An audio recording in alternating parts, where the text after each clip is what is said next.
Hmm. Hello, hello. Hello, world. Hello, angry viewers.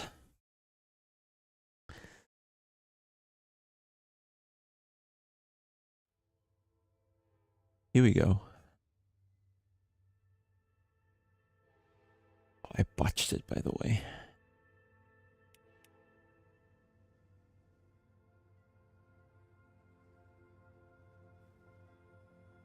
Anyway, I think we're good.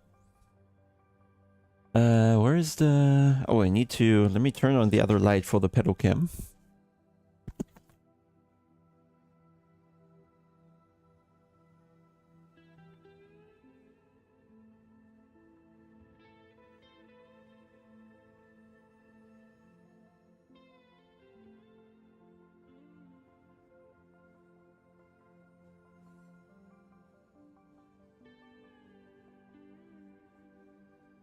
All right, hello. Here we go. Live chat. We can turn off a lot of other stuff. I also want to show you... Yeah, Rody, if iRacing didn't mess up the update, we might have. What do you mean this is not about your age?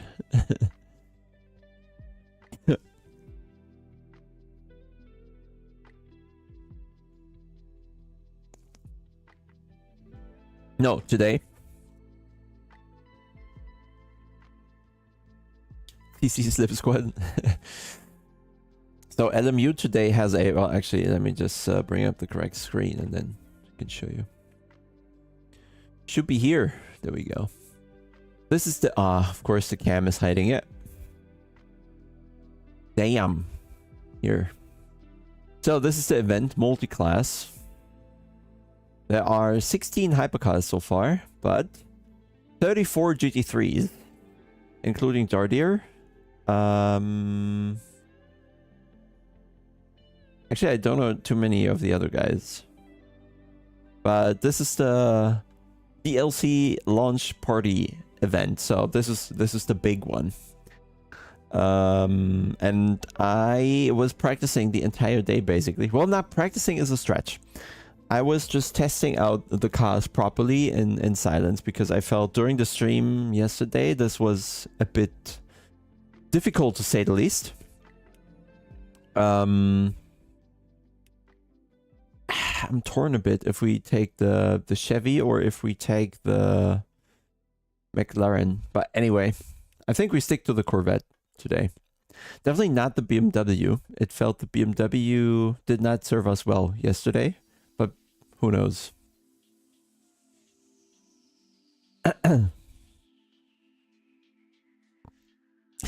So anyway, it was difficult doing this yesterday, like everything live, getting first hands on while responding to 400 angry viewers, all giving different opposite directions of what to do. So I spent the morning and early afternoon on just testing out all the cars a little bit. And to A, get a feeling, B, try something with the force feedback, and C,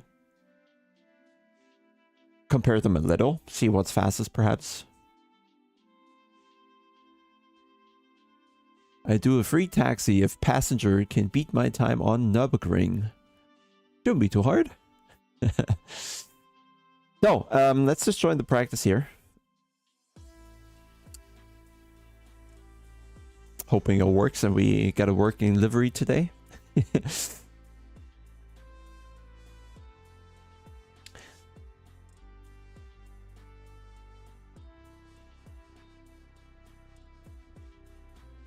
What do you mean really undecided? No, I'm going by lap time, because the Chevy rotates, but the McLaren has almost too much traction.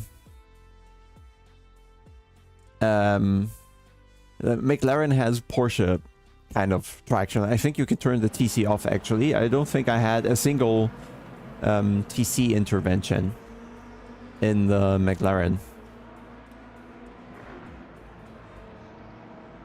By the way, one thing I have to say that I like about LMU, surprise, surprise, is that you can pretty seamlessly use the PC while the game is running. That's not a given. Some other games go completely bonkers if you try to do anything other than play the game. But here I can just easily go to OBS, change something, go to, I don't know, Spotify or Discord or whatever. Till now, course setup. I think also the default setup on the Corvette was actually better than on some of the other classes, but I will load my Bahrain setup nonetheless, and you can see I was spending most of the day on Bahrain. Because it's kind of a nice track, which is rare in these countries there. So this is a good one. And I feel this is going to just work as well here. We can check maybe if we can or need to increase top speed, but I think downforce beats everything at the end of the day. Plus, the Corvette is running rather low wing to achieve the same lap times there on Bahrain. So I think we just hit start driving. Ah, yeah, that's something they need to change though, that the numbers in the dashboard, that they are not fixed in position but jumping around, is incredibly annoying.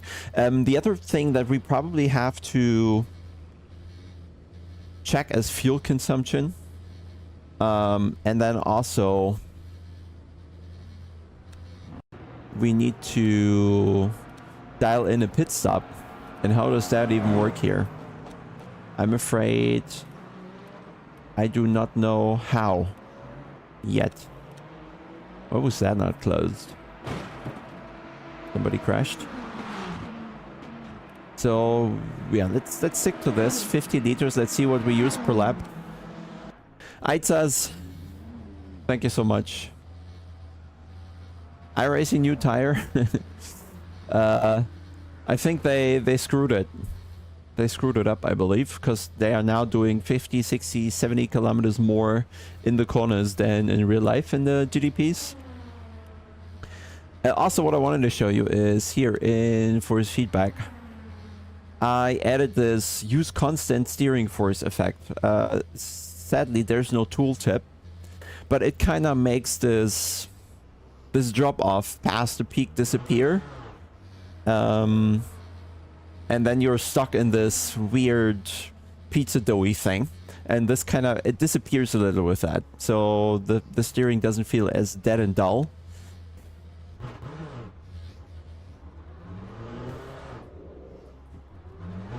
Slippery on cold tires.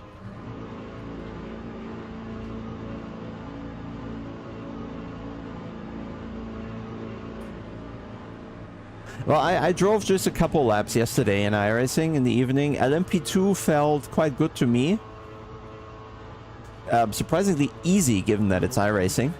And I also did a quick run in the Cadillac, which also surprisingly...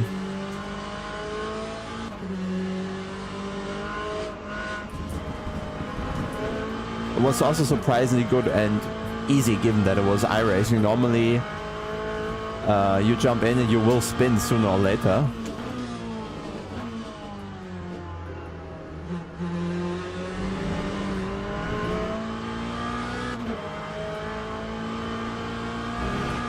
So let's take one eye on the tire temperatures, because they really are important.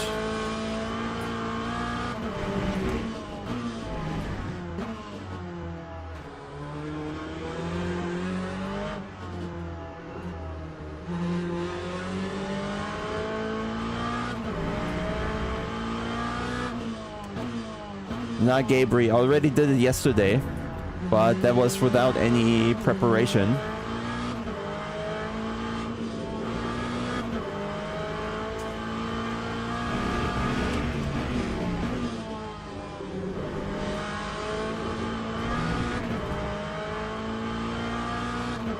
Let's see.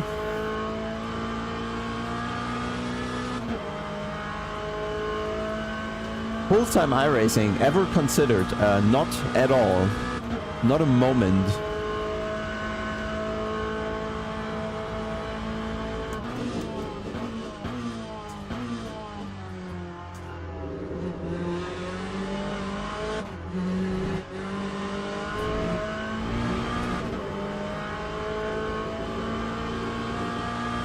I also increased my brake pressure a little bit, because it turns out that you don't really need to, or basically, don't reach 100% braking here. No need. Stay out of the ABS, which somewhat makes the ABS system a bit pointless. It saves you, but it's not an aid like it is.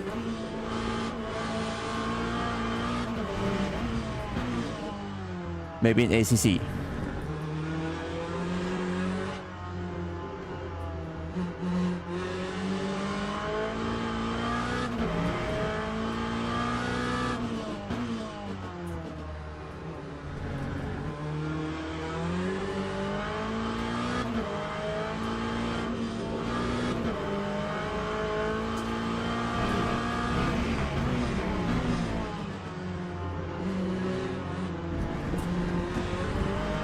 I also have the feeling that the surface of the track has an impact, because Bahrain feels much more grippy than Interlagos does here right now.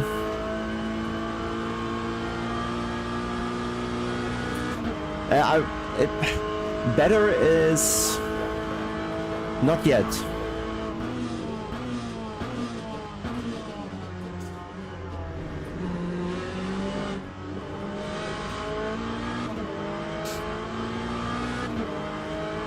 I like the Bahrain grip more. Like here on the server it seems different. Maybe it's single player, multiplayer, they're a real road thingy or something.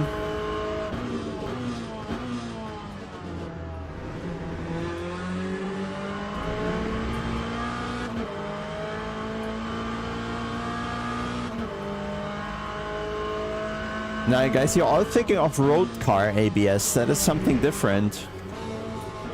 A race car ABS can detect slip angles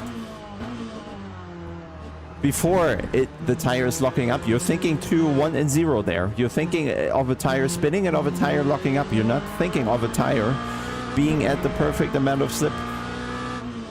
And that's what ABS could do. But apparently there are different ideas of how good this actually is. And different drivers share different stories.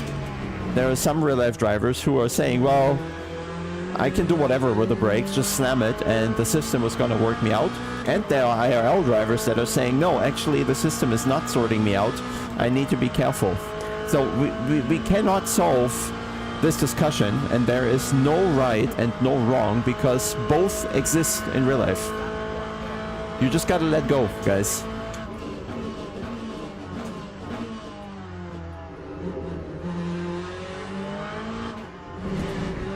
ABS alone is not gonna make a sim realistic or unrealistic.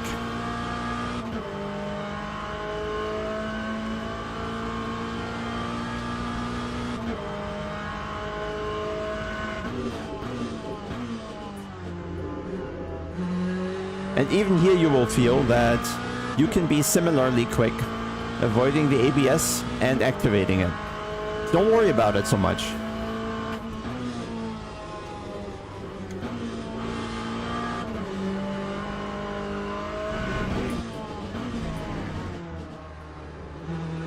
Let's say this is a reasonable take here on ABS, just like ACC is a reasonable take on ABS. Only iRacing is not a reasonable take on ABS.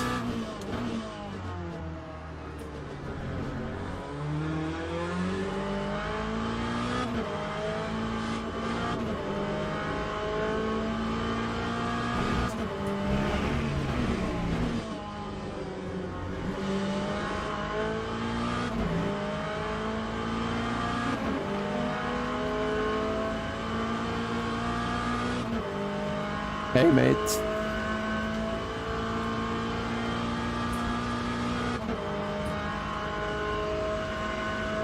Yeah, but I think the vibration in the steering wheels is actually wrong. Or it's too much, because it manages to change the direction of the car.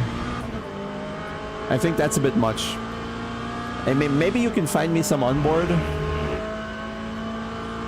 But I fail to see cars going left and right under braking in real life because of ABS engagement.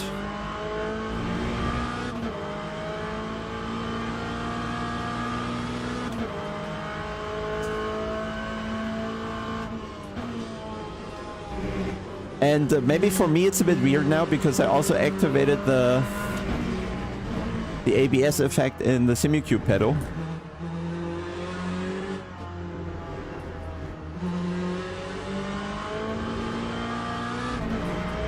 And now I kind of have it twice.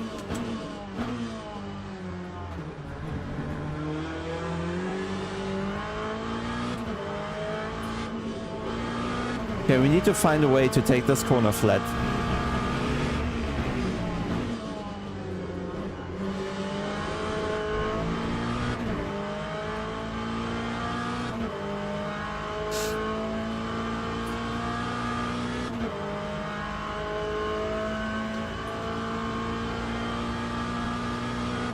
Yeah, it could. I mean, they probably have their reasoning why they do it like this, but I feel the car shouldn't fail to go straight with the ABS engaging.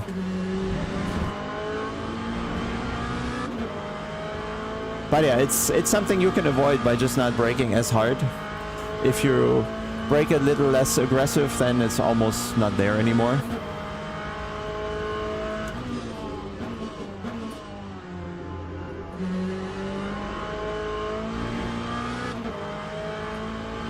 I don't know if we can see the track condition somewhere, because it feels like the grip is much less than what I had in single player, and he finds that too.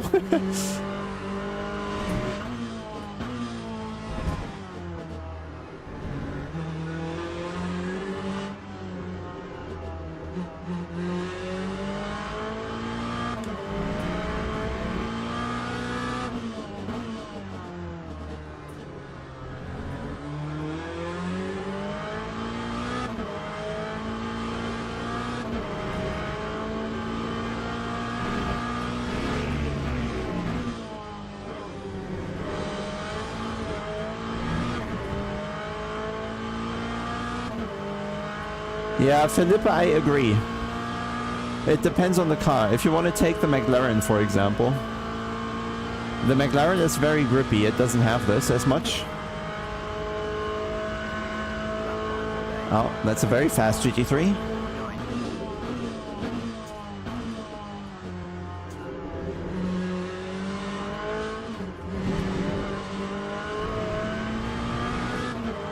Do you prefer this over Automobilista?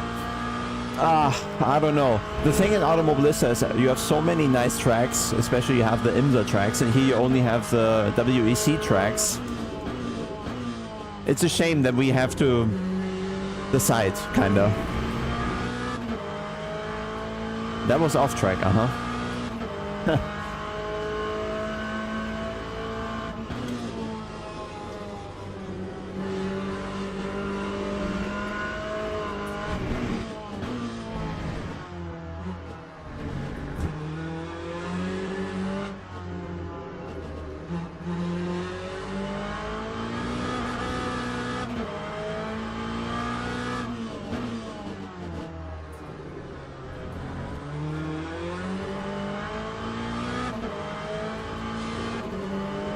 Okay, gotta park it somewhere and...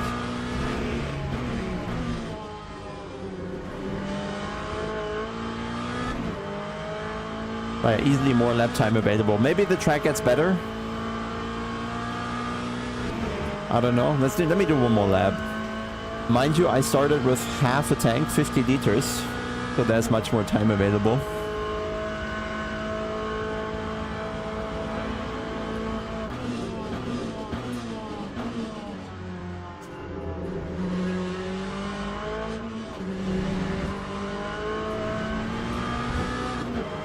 I tell you what though, this looks better than Automobilista. Easily better graphics, in my opinion. I know people like the Madness engine, but I feel you can notice that it's dated.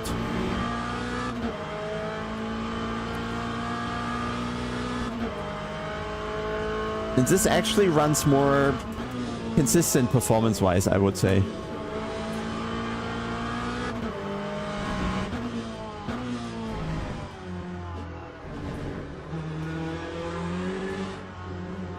Which was an issue in the beginning for them.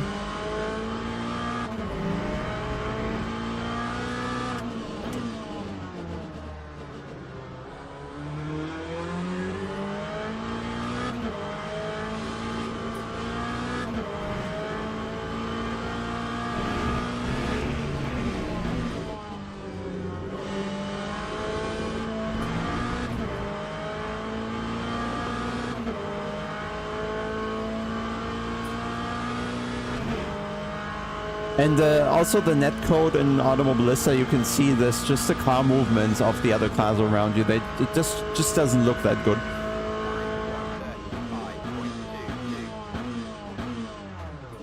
No, I can smash the brake, but it's gonna vibrate a lot.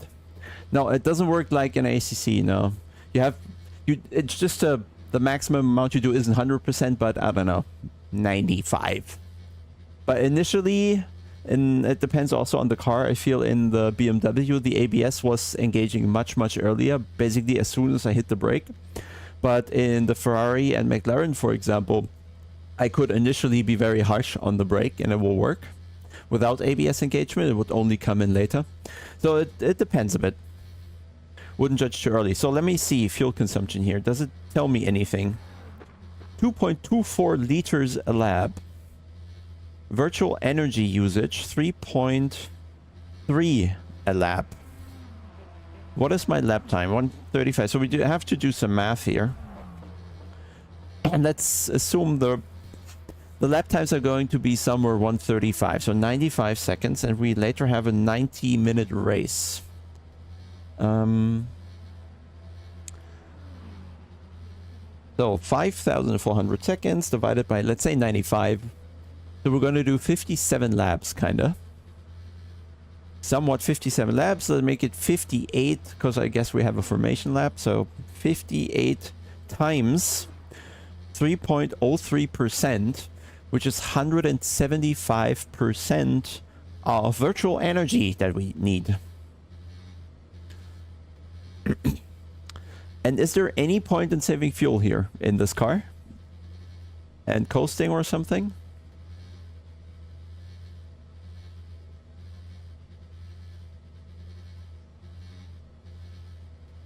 Timmy, pricing, yeah, I find it a bit steep. I get that they desperately need money to keep everything running.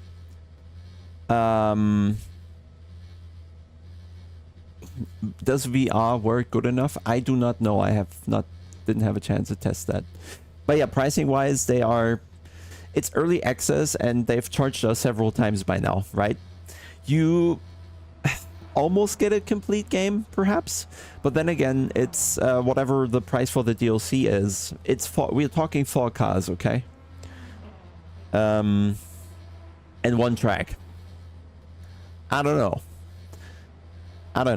I feel the overall pricing for what you get in terms of amount of content is a lot.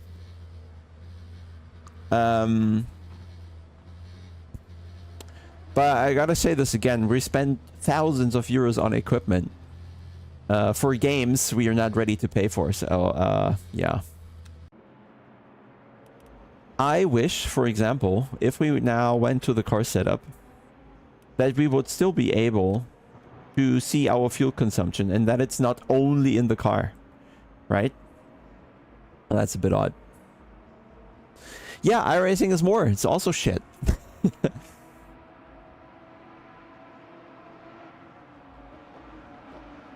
Or you can have this subscription on Race Control GG, where you'll pay 17 a month if you pay every month individually, where you get all the content temporarily, but you also get some Race Control GG features. Yeah, probably you have to want to drive in third-party leagues, I think, if that platform is supposed to make sense for you. Other than that, having the game is perfectly fine. I hope they released a dedicated server for all the other platforms as well. so LFM can run their LMU events. But yeah, they seem to go exclusive for the time being, which anyway. So yeah, about the virtual energy stuff here, I don't think there's any point in taking less fuel but the same virtual energy, because it doesn't get us any further. We just have to start saving fuel, and I don't quite see the point of that. Graham, we have some on the platform, but of course it's growing slowly. So if you want to go to popometer.io, I made some for LMP2, for the BMW hypercar, and for the Formula 3, I think. So that should help this week in LFM. For next week, I still have to do them. So now, I feel it was more slippery here than it was on Bahrain for whatever reason. Like Jardir has this ninja skill, no, the Jedi skill, to always be there in the end of the day. Doesn't matter if he's fast or slow, he's gonna be there. He's avoiding the shit, and then he's there. Oh yeah, I did the LMP2 for most part, yeah. I didn't set the fastest time in the time trial, because then you'd have my setup. But yeah, I could match it. The, what was it, 107.5 or something? Something like that. Yeah, Felipe, it's a weird thingy to bop the cars. You give them virtual energy, and every 100% the virtual tank is empty, and they need to refuel that. Don't ask me, man. I go by fuel. And with the same ratio we just had in the setup, and I calculated that we do need, in the end, 175. So we need like 90% twice almost. We can do something like this. 88%, and then we refuel another 88%, which right now equals 88 liters. Yeah. Okay, so let me think where the car was sliding a bit, where it was a bit weird, and try to find something to fix that. I'm still not sure, because what they don't have, for example, here is what would be really useful would be like an aero balance indicator, which is missing. I find that very useful in ACC. I find that very useful in iRacing, so you get an idea how the car works. Automobilista is also missing it. But it would be very good to see what is actually the impact in terms of balance for a degree of wing. What is the impact in terms of balance when you change the ride height by a click? When you change the front, when you raise the rear. Is this a car that generates more downforce on the rear with rake, or is that a car that loses downforce on the rear with rake? Or does it shift forward a lot? Blah, blah, blah. These kind of things would be super interesting, because else you are dependent on trying every single setting. Super, yeah, messy. Background engine sounds are from the cars in the track. Yes, they are kind of a little too loud, right? Can we adjust them, perhaps? Onboard, master. Maybe we can go down here a tiny bit. UI click, UI... No, we cannot adjust the other cars separately by the looks of it.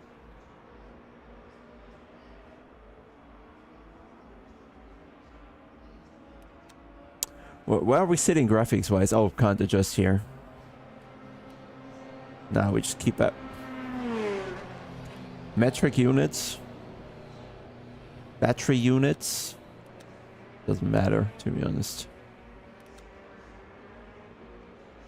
I wonder if I need anything else here for the pit stop, but I think my up and down keys are going to be fine.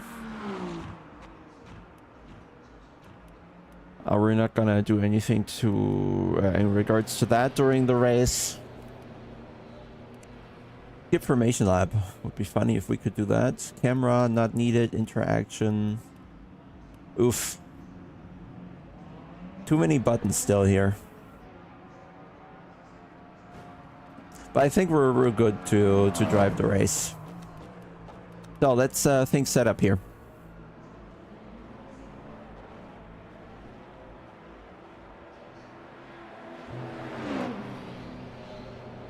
You set both to 900, are you sure?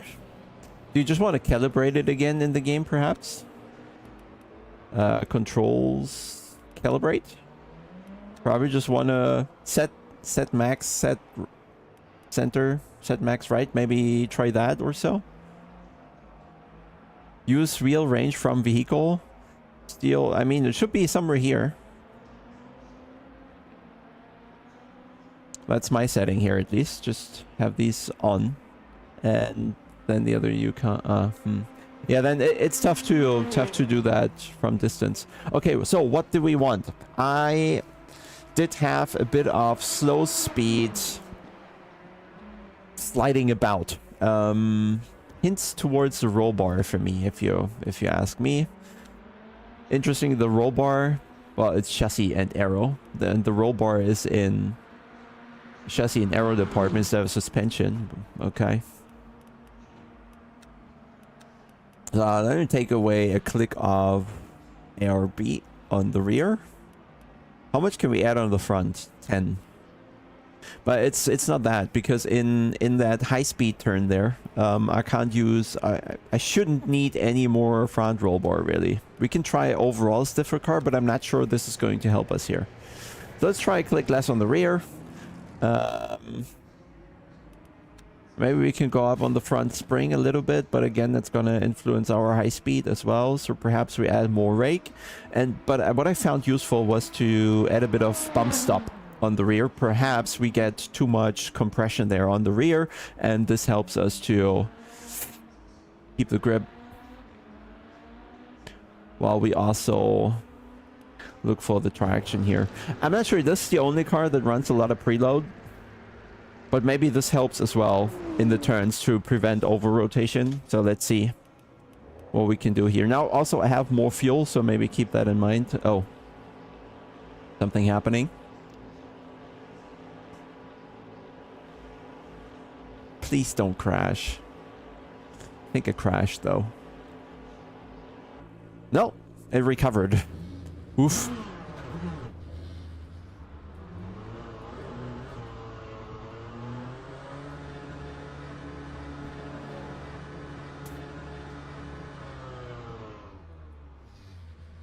Basti, I know. Thank you, but I know. I've calculated the amount of laps based on the energy, like the energy, virtual energy consumption per lap, not based on the fuel amount. But it's weird that... Oh, now I see, because we only needed 2.24 liters a lap, so I can adjust my ratio actually. Ah. We don't need a ratio of 1:1. Yeah, it's overcomplicating a very simple fact of sim racing, really. So my ratio is 74. So I could go here. Fuel ratio could be... And we could still take it safe, okay?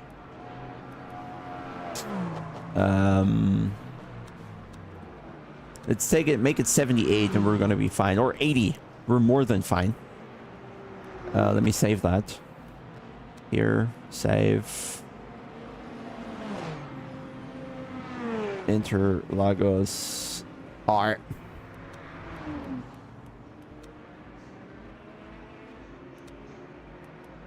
Wrong button.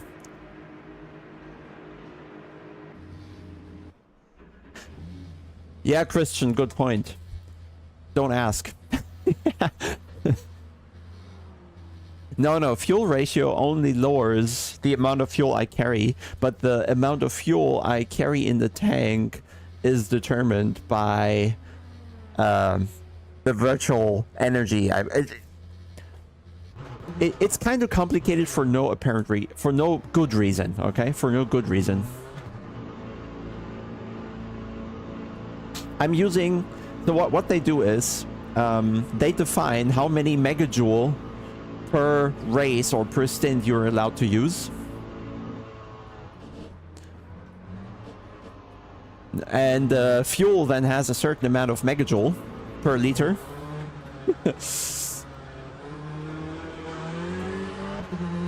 And it makes sense in the hypercars with a battery, perhaps, but I don't quite see it make sense in the GT3s.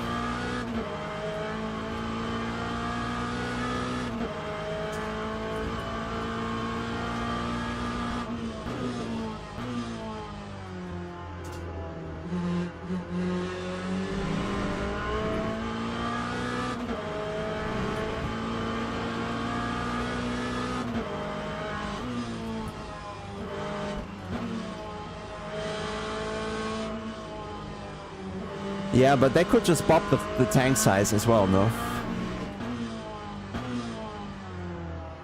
I get it, but it's it makes it shitty to use for us here. Like, it overcomplicates a thing we shouldn't want to worry about.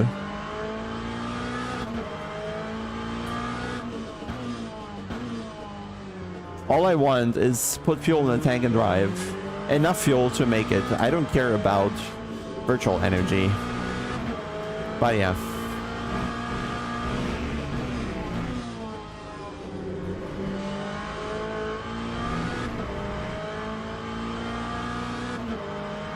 It's an aspect of the simulation. It kind of needs to be there, I guess.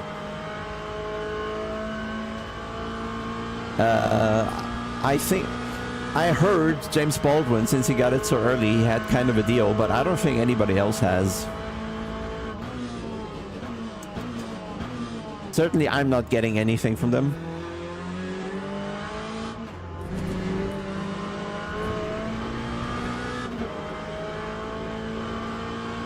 Okay, now let's have a look at the tire temperatures, maybe brake temperatures.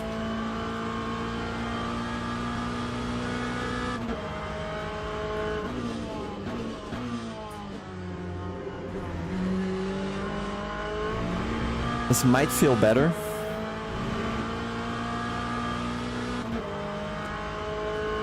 Hey, Slithery.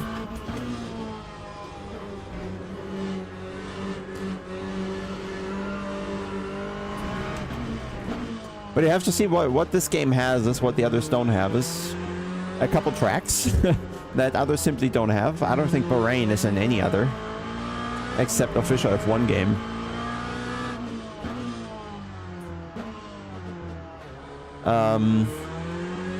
And you have Multiclass with a good amount of cars. I don't know how big is the grid size here. Does anybody know? Because I kind of don't know. I just saw the amount of signups, but I don't know how they're gonna spread this out across splits.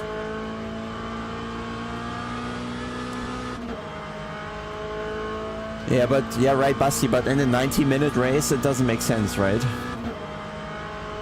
At least it seems we're so far away from making it on the single tank.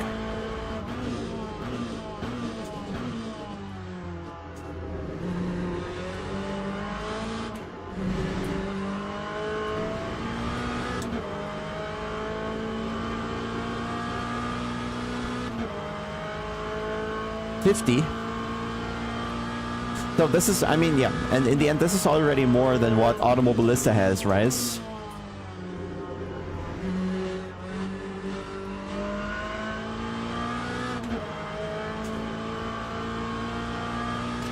Yeah, I also like the McLaren, to be honest.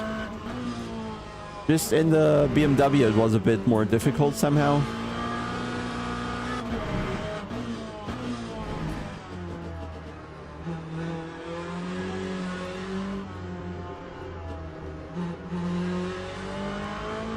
Also kind of nice to transition into the night right now. Looks decent. Oh look, we're almost flat, but we're also heavier now. So maybe we're low enough now that we can actually go flat there almost.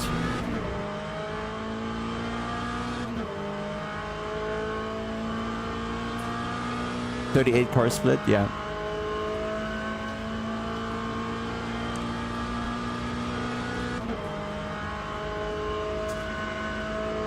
Well, it's strange compared to ACC anyway. Doesn't matter the car, I think.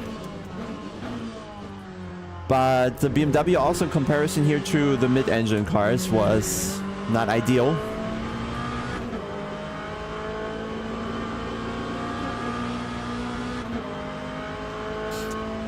I feel the multiplayer feels and looks smoother than an Automobilista, for example.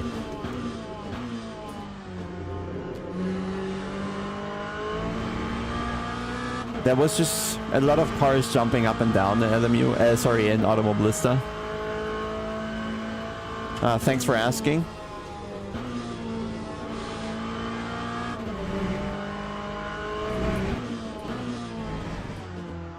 So we're gonna have like 10 hypercars and 28 GT3s.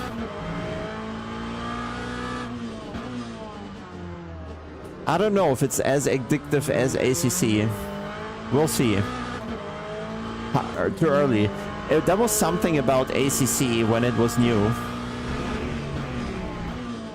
that was already making it kind of stand out on day one with one car and one track.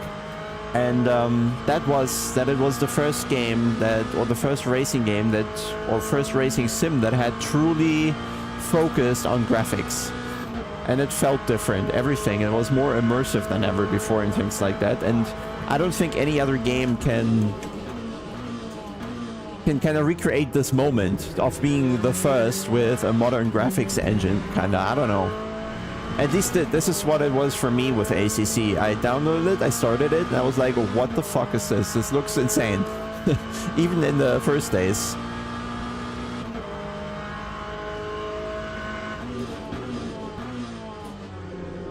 Oops, the rear wants to go here. Maybe go further forward with the brake bias. We're not risking anything.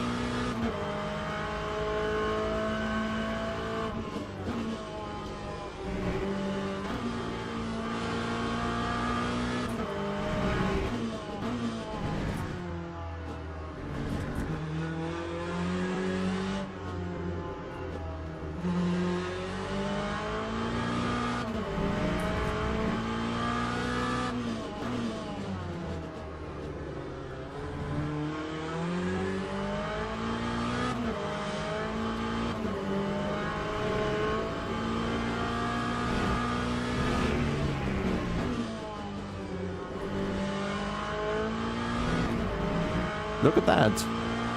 Even gonna go purple with 20-30 liters more.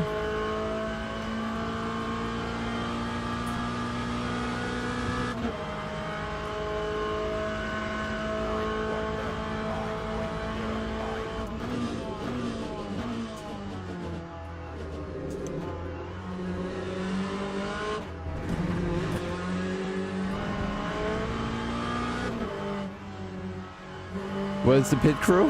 Let's find it.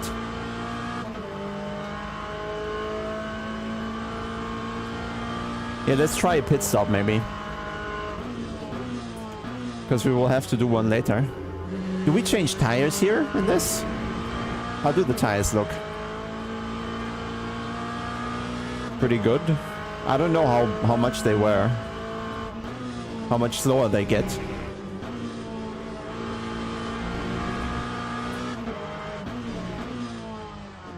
Well, how much did we do? Like 3 laps, 2% a lap or something?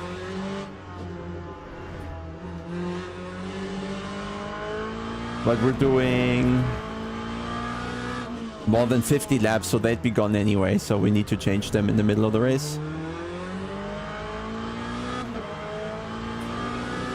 Ah, the rotation.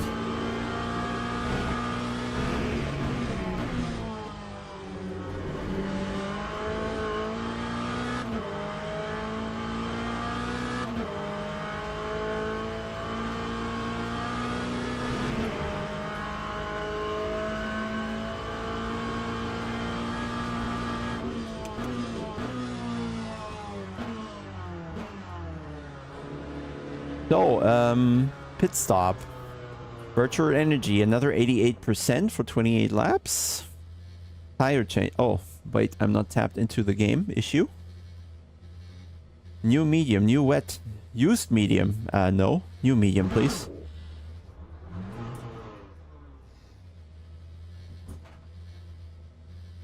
It's moving, but I think it's doing everything, right?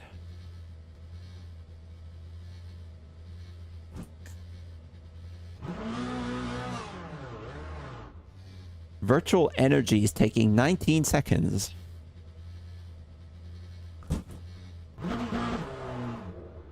Ah, okay, it's doing it simultaneously at least. So, fuel, I calculated 2.25, I believe. 3.05%, but we're using a bit more per lap than before calculated.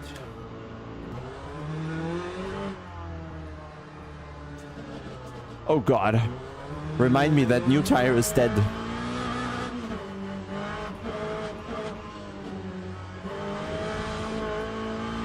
Someone is certainly gonna crash at the pit exit.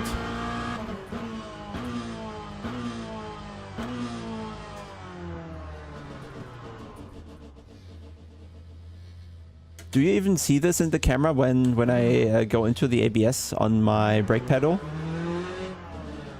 Ah, it's too subtle, I think.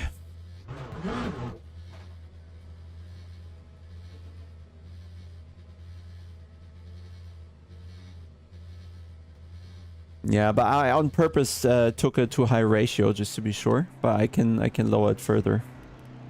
Here, I calculated 74 or something. So we have 6% too much fuel. So what you're saying is we can take out 2 laps basically. And 2 laps is 5 liters. We coming from here, so like this.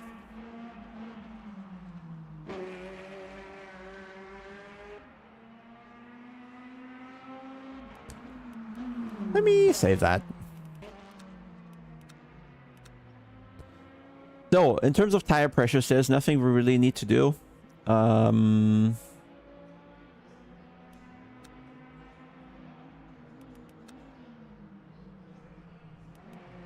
There's a thing in this game, apparently, where the smallest camber or the lowest camber is going to be the fastest. So all the physics screamers out there, how realistic R-Factor 2 or the more ultimate is, and the bestest sim out there, blah, blah, blah, blah, blah. It also has issues. Race should be, is it 8? I don't know, actually. Do I need to join a server, perhaps? Will it tell me?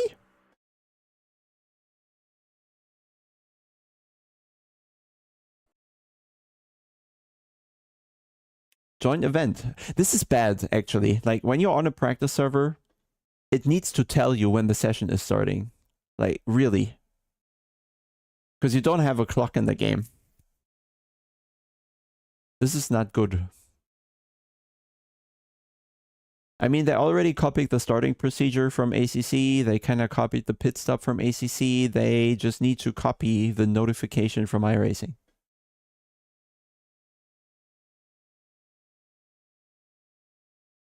I don't have a main sim right now.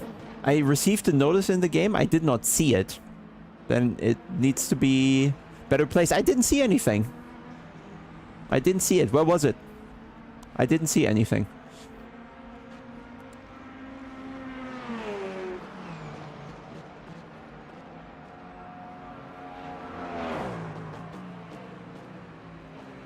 Now, ACC still has 5,000 players each day. It's not an issue. So practice is here, and then we're gonna have qualifying, for which I guess we will need to. Did I save this indeed? No, we need to load the setup again.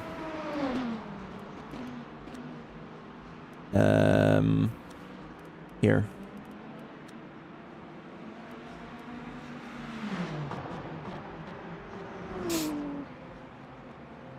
Yeah, anyway, I still didn't see it. It's not highlighted enough.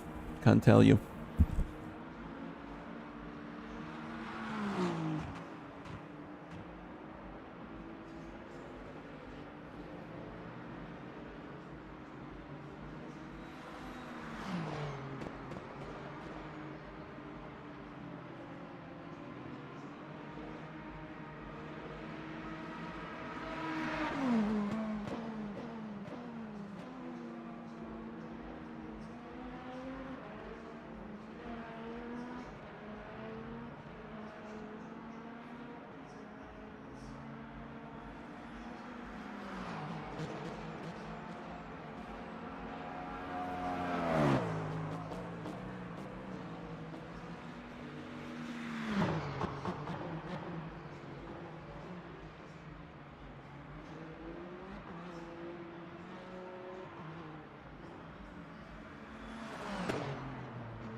Mate, if I almost missed my session, then I did not see it.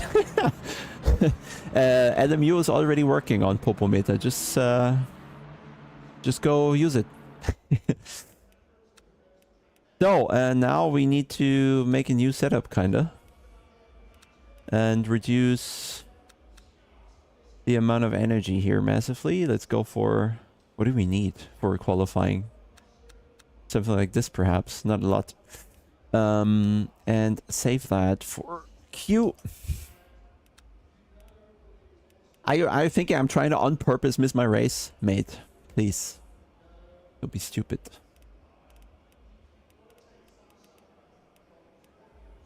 So are we in the qualifying session? 10 minutes.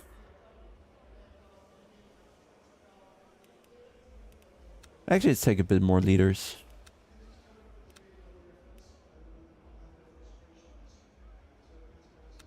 Ah, that should be fine. Hello? Is the menu gonna disappear or not? I'm probably making this up here as well, so I guess you're not seeing the setup screen, it's just me.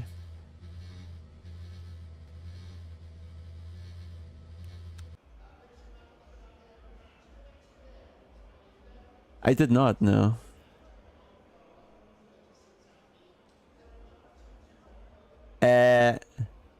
Mate, it does. Of course it changes the fuel unless I change the fuel ratio as well. So now I have less fuel in the tank. What are you saying, mate?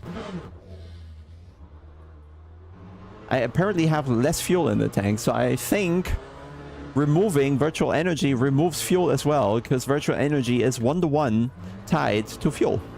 You just define the ratio at which it's tied. Please, guys, only speak when you know shit.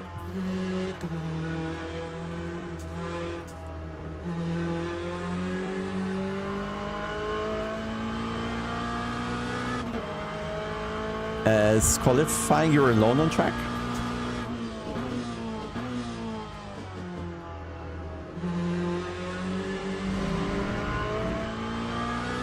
No.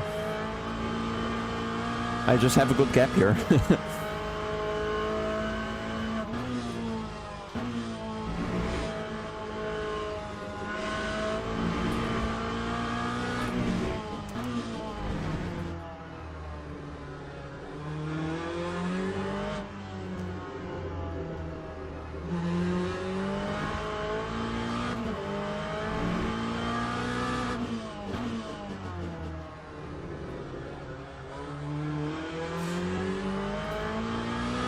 Okay, I think first lap we still need to build some temperature.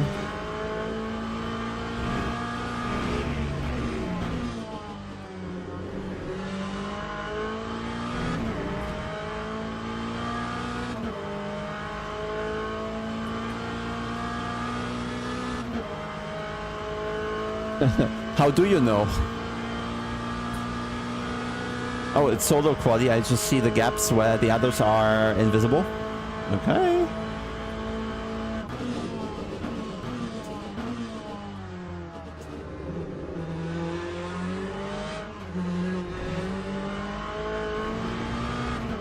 The balance is certainly a tiny bit different with quali fuel.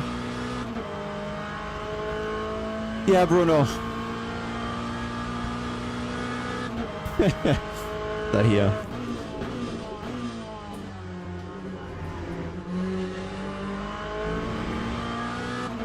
Oh, the reflection is confusing me. Can't see the turn, the corner exit.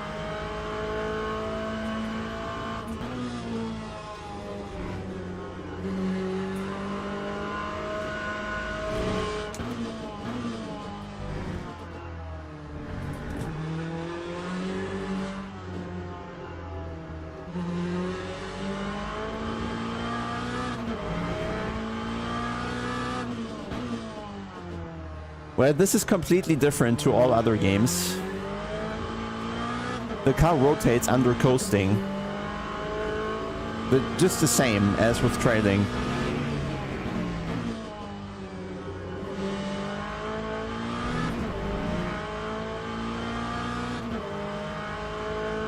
Yeah, you're right.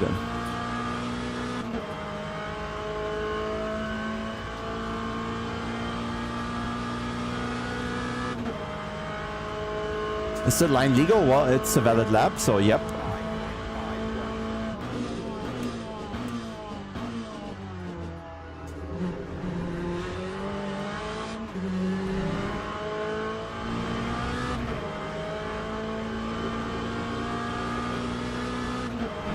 We're a second off from pole. Interesting. Let's see how much time there is to find with a warmer tire.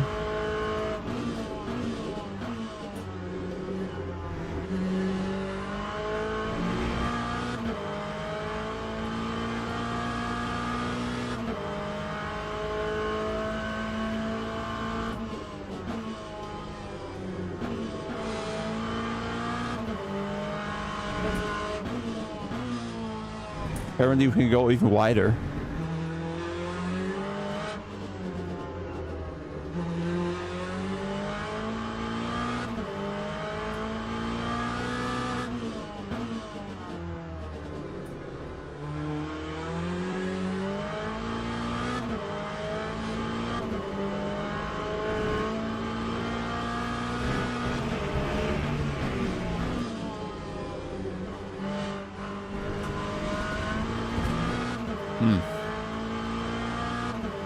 Michi Hoyer, also in the Corvette. Yeah, probably, right? We'll see in the race and where the others go when we're trying to stay... When we're in the middle of the off-track and they're just next to the wall.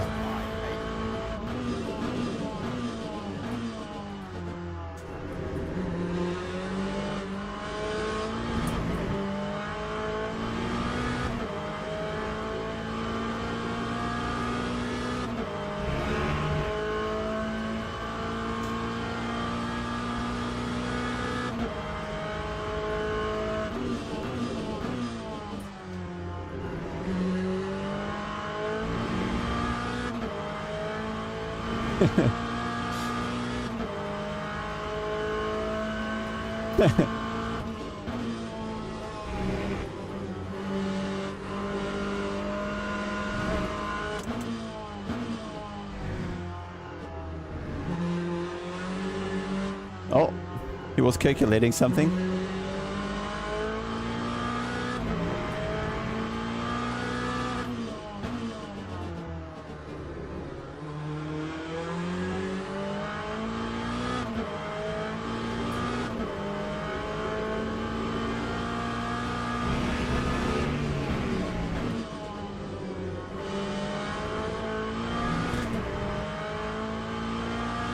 Not too shabby, if you ask me.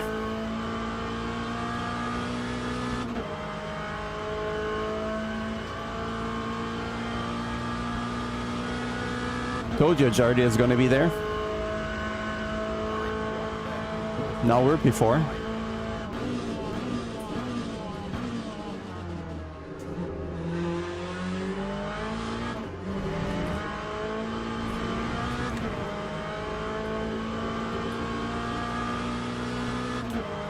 We're not done yet.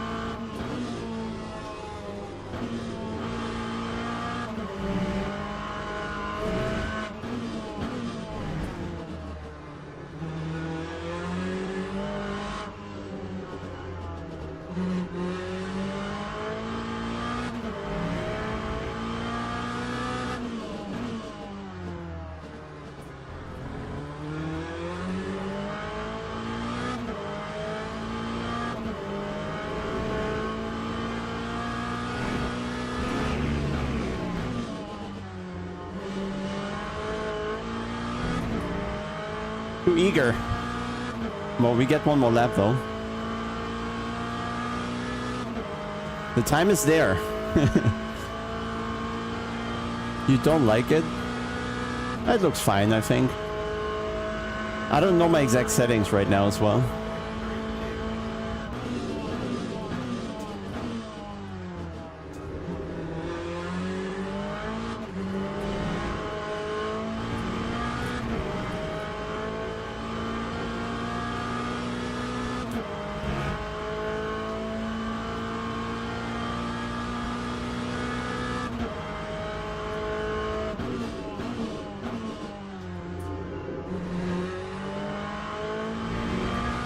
Why are you guys so stubborn? Jesus Christ.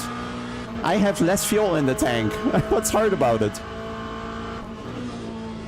I would need to adjust the ratio.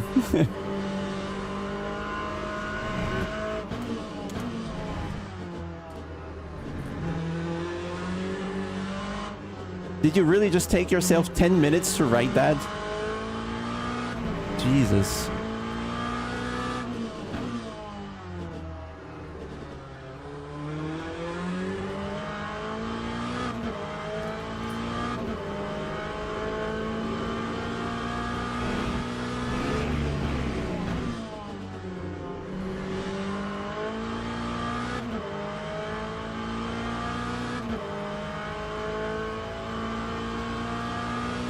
Well, my GPU is at 94, 96%, so I guess it's being utilized.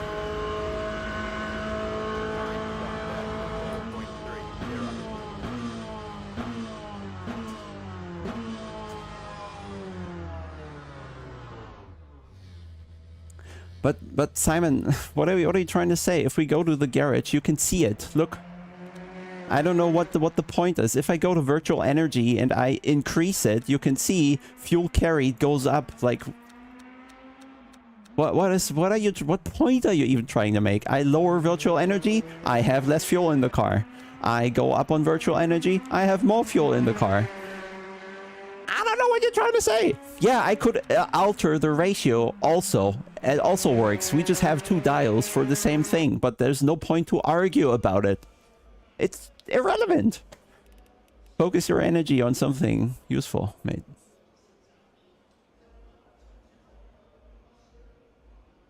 I am too. I am too. Well, right now we're just planning to do a pit stop in the middle of the race. Actually, we could take a bit more, and then refuel less, so to say, right?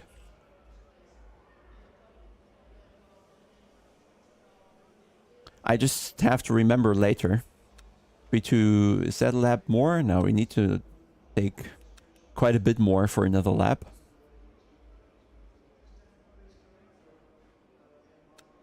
So we go full and refuel less.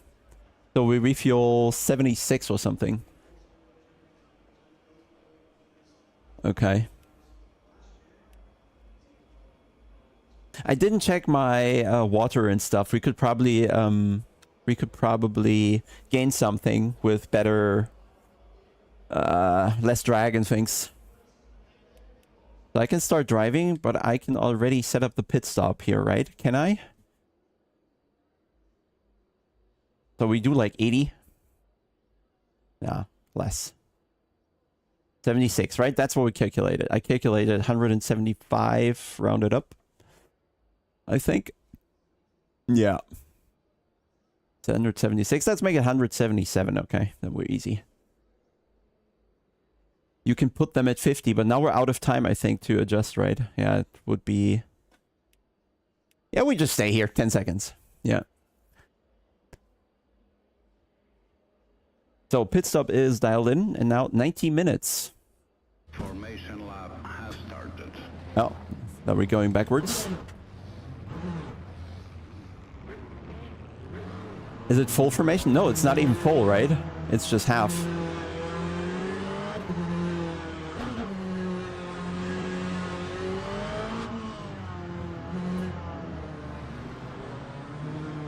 Okay, so we have too much fuel. Because I calculated the formation lap. Can go 3% down, really. Green flag, green flag.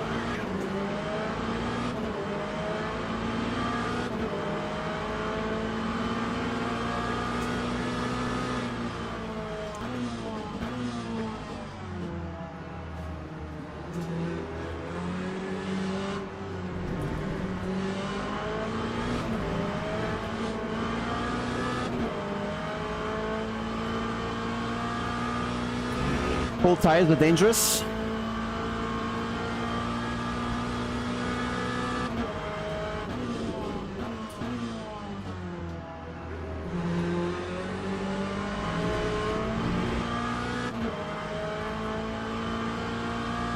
Okay, now let's see the line they take.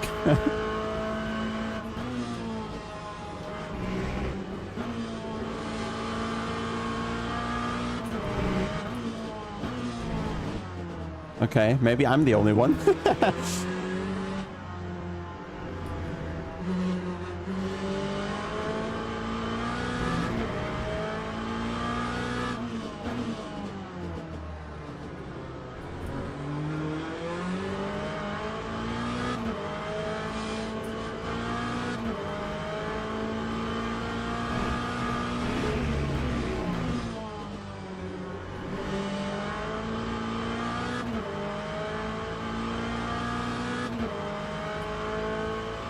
I don't know. When I tried it earlier, BMW on Bahrain was like a second down to the other cars almost, so that's when I stopped.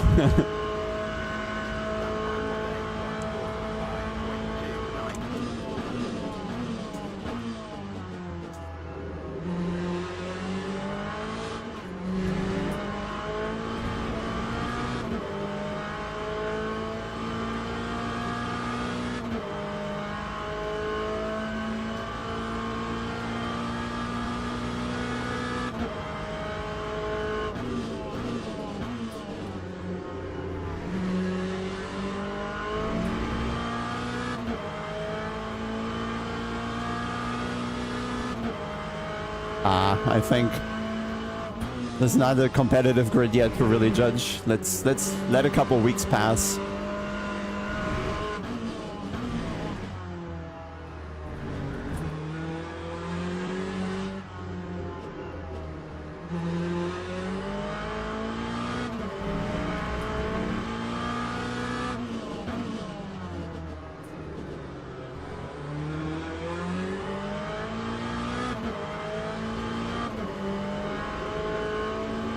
It's online, of course.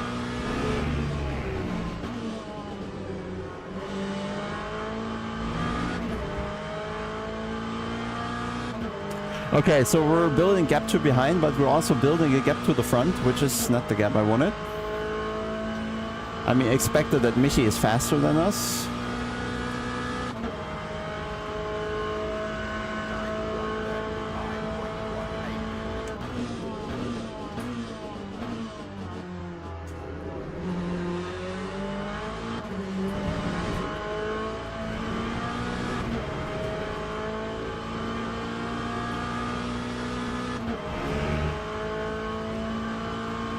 You can try.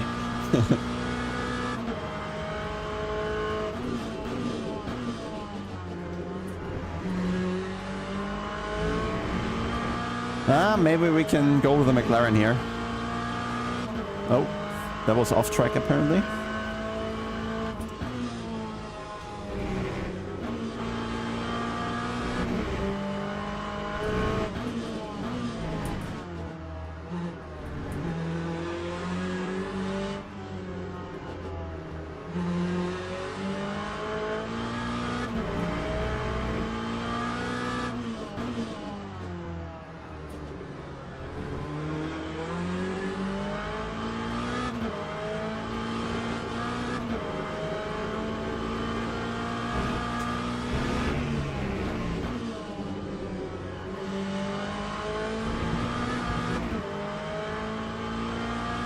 Come on, give draft.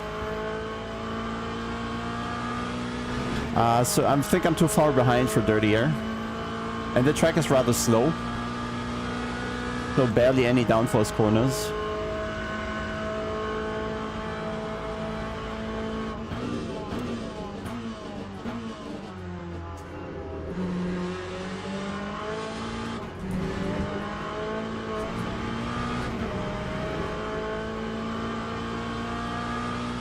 Yeah, the McLaren has giga traction. It's insane. I was thinking to drive the McLaren as well, but I was thinking maybe it has too much traction.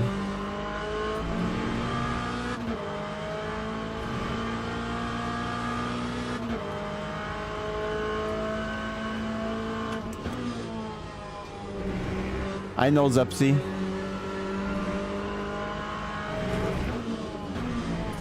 We're not fuel limited here.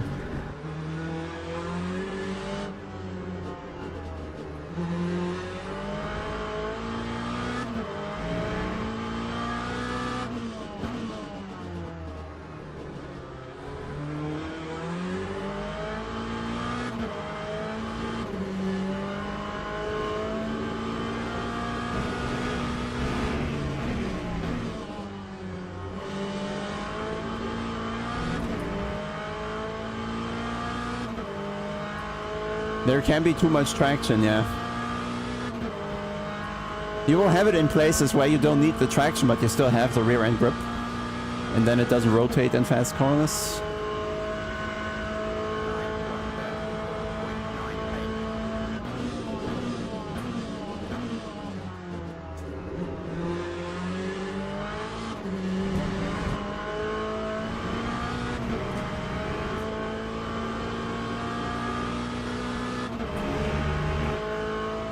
Look, we could also be gapped by half a second a lap, but that's not the case, so I think this is good.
Can we see lap times of the others somehow?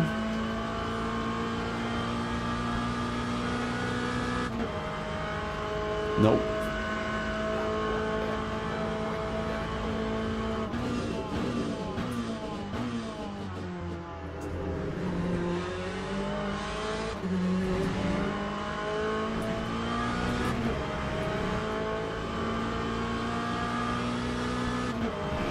Shame.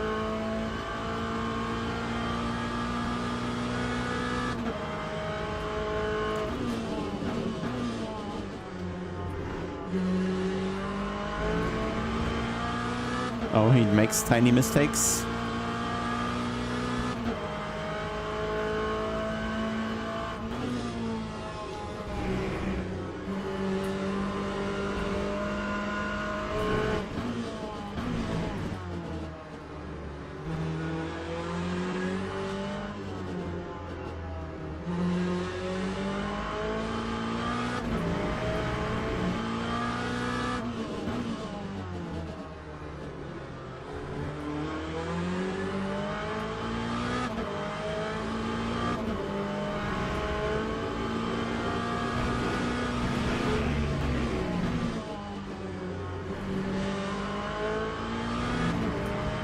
Not enough for slipstream, I think.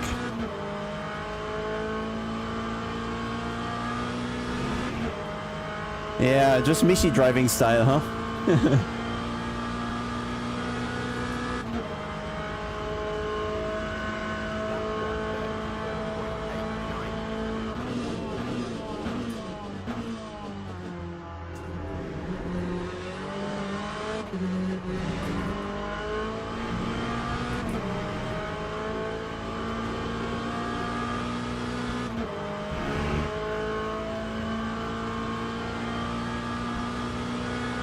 Okay, we'll find out.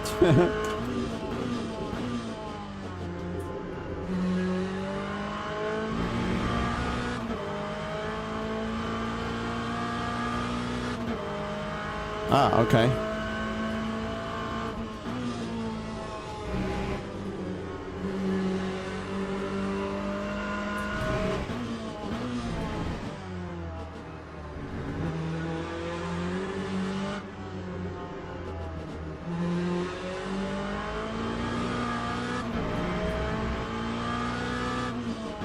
But maybe that's just brake duct, not driving.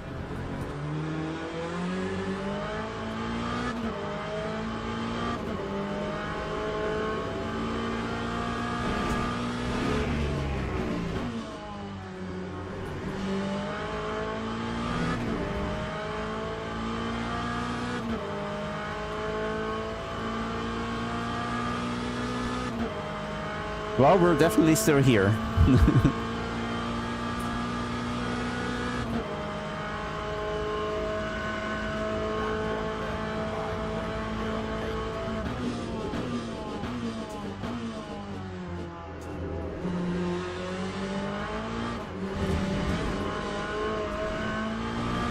Okay, sausage is too much.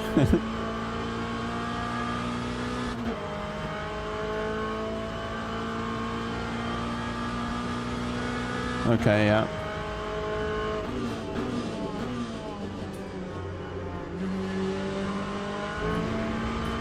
Oh, yeah, he's losing grip. You're right.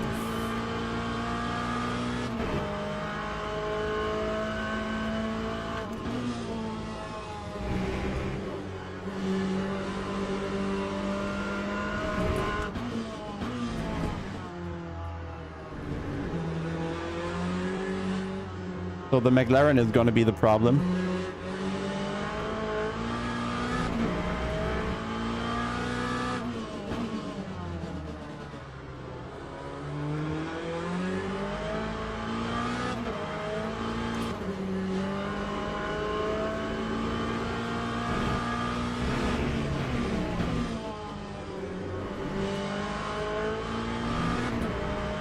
Fight, guys.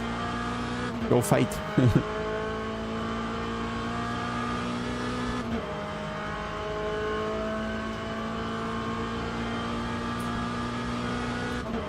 Blue LMP. Blue LMP, maybe old sign.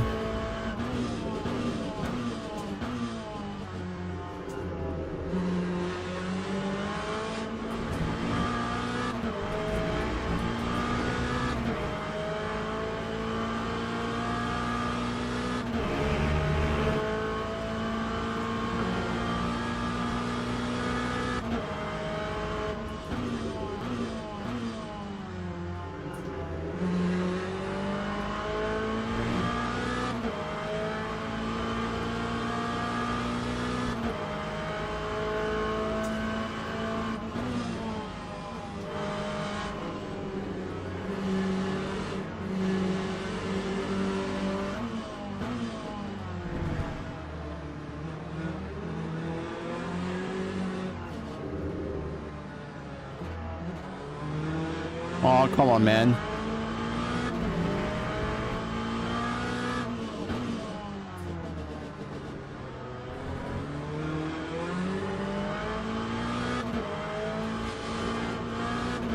That cost me so much.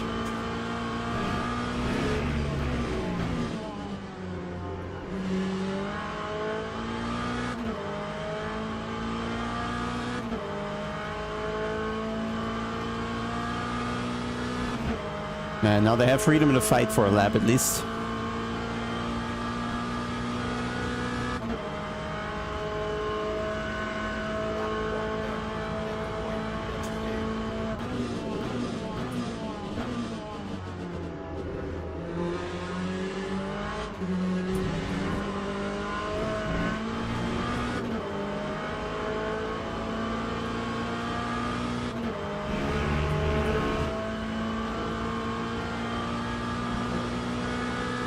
Very good for us.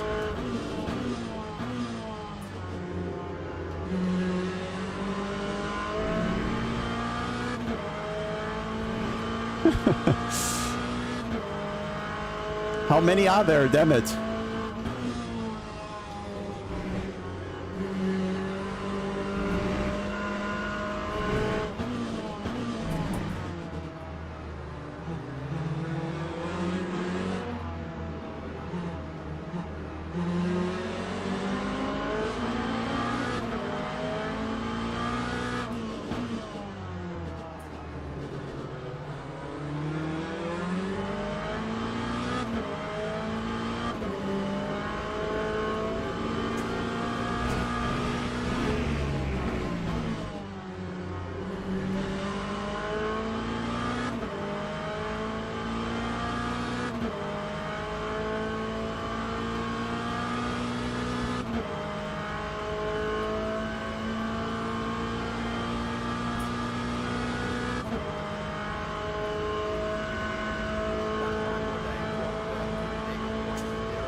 I think I need to be more aggressive with initial throttle application, because they're always pulling nicer to the inside on exit of turn 1.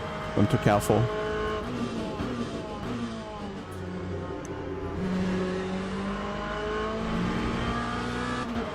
And then they reposition much nicer there for turn 2.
Raiko, many thanks, mate.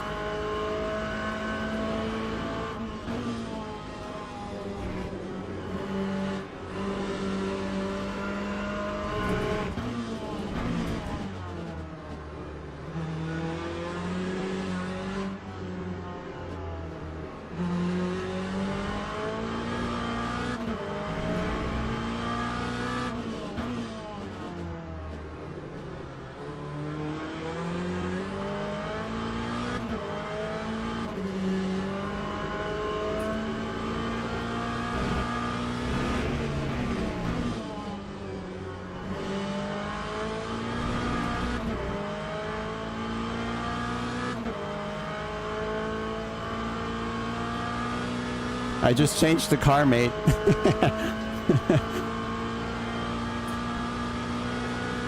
Let's see if the McLaren is any good without the slipstream.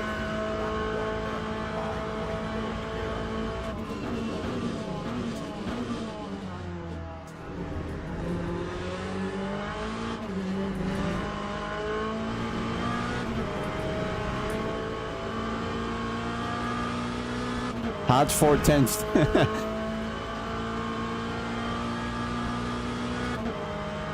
Fun to watch. This is what I wanted to hear. That's the most important stuff.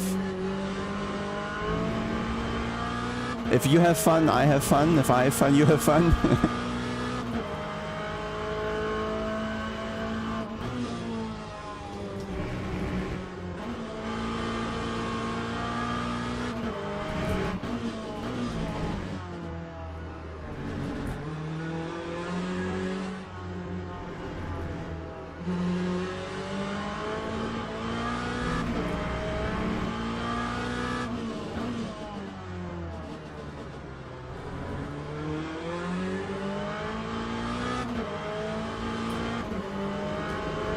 Yeah, I don't think I have anything on the McLaren.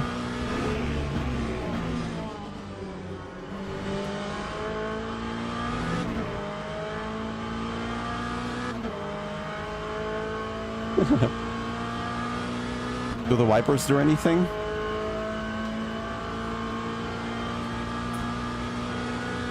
No, we're just gonna have dirty windshield from now on.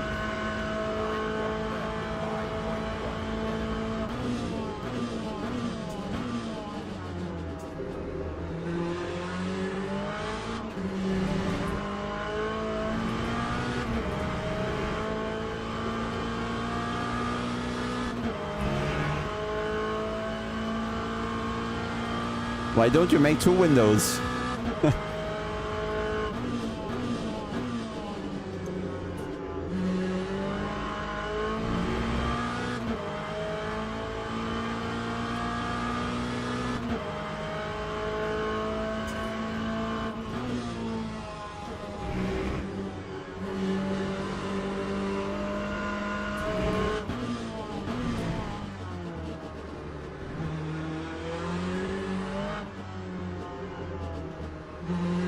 Yeah, here in the infield, I feel he has so much traction, but then again, I'm gaining. I don't know, it feels weird.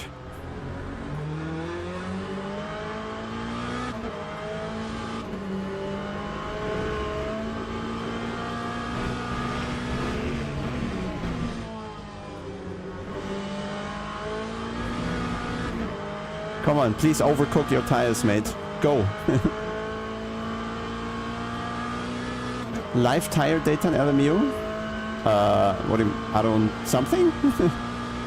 We have this.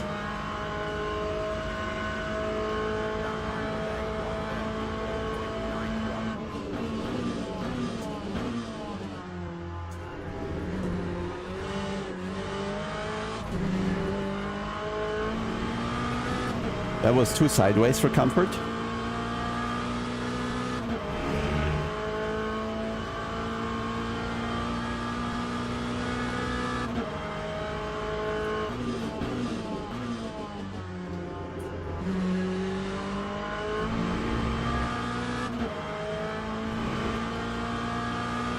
Oh, we have so much energy left.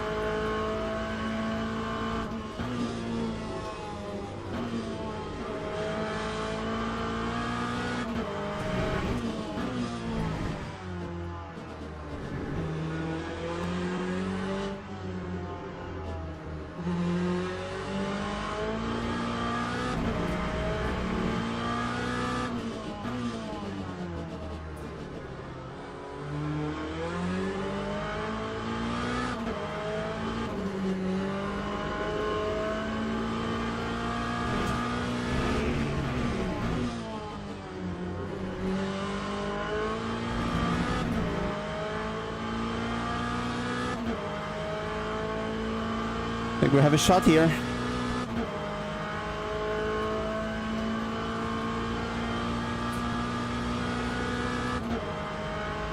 But we need a bit more percentage of lap-wise than I calculated.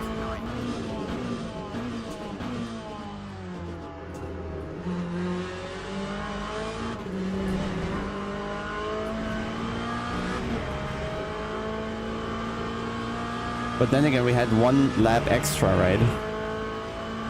That we took out.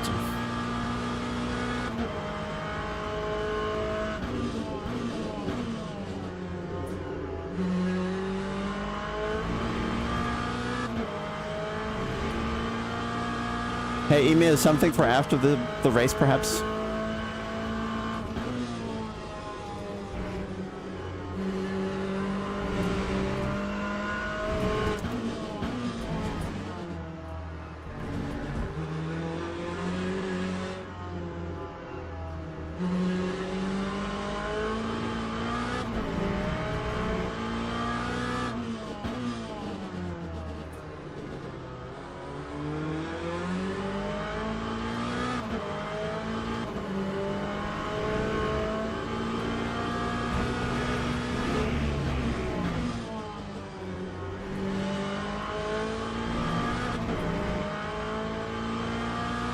Just when I work myself towards him, we're getting another round of hypercars coming around.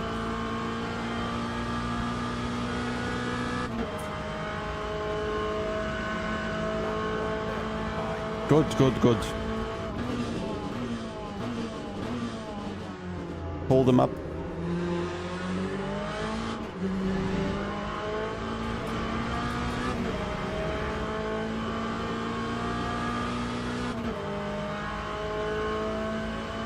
David, I'm happy, thank you.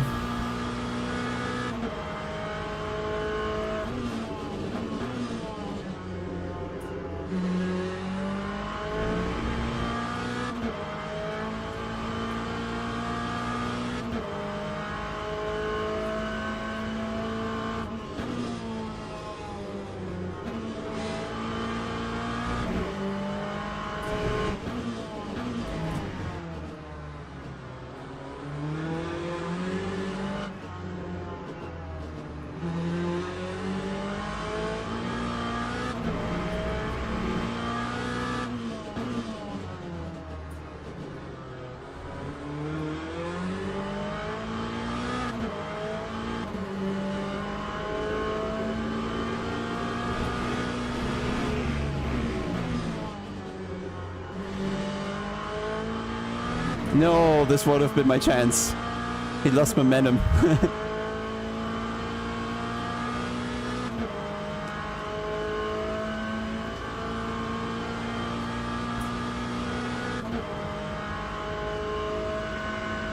Yeah, David, maybe.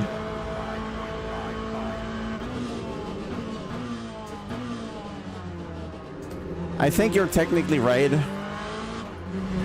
Typically, the recommended position would be like slightly bit different. But even if I go all around, I still have an angle in the elbow.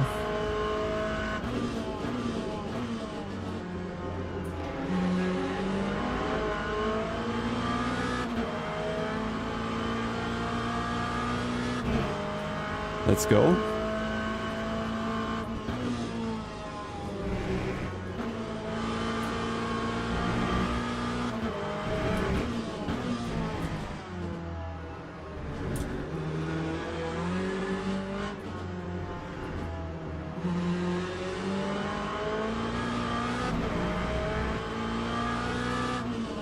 Not really. All I did was add this the SS1 setting at the very bottom of the force feedback settings that I turned on. I don't think it changes much, but maybe the force feedback messes less with my mind like that.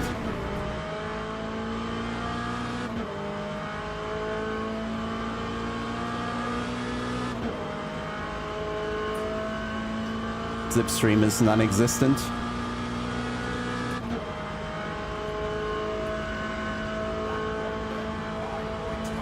Yeah. You notice it too, I guess.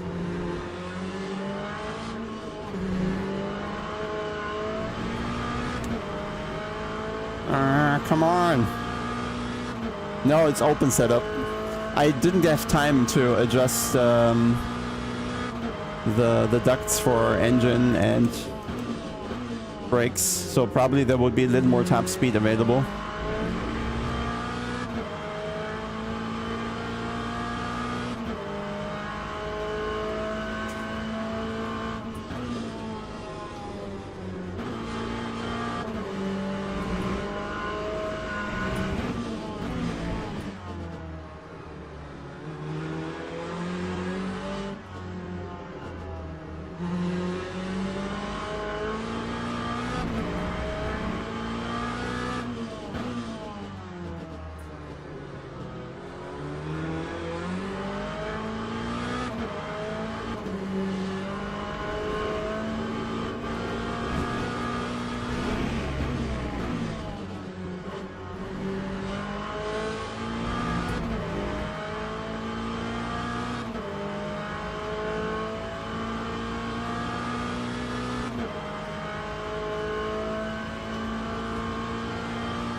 Yeah, ACC has more downforce and more power, I think. Could play a role in that.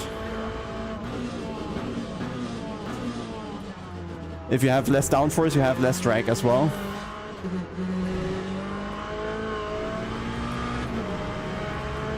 So if we have less drag, you can lose less drag when you're in draft.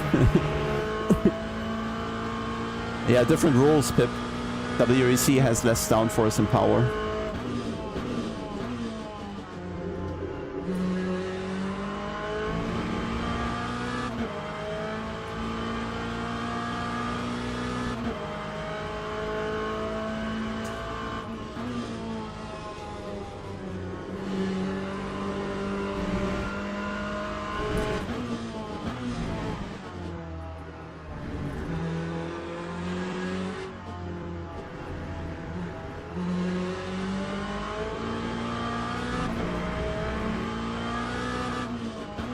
I can't read that long messages right now, sorry.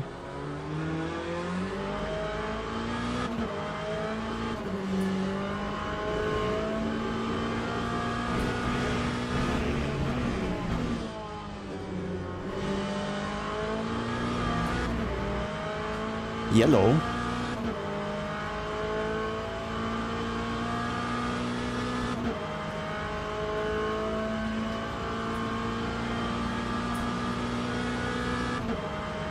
I feel an undercut would be very powerful because our lap times are quite slow now.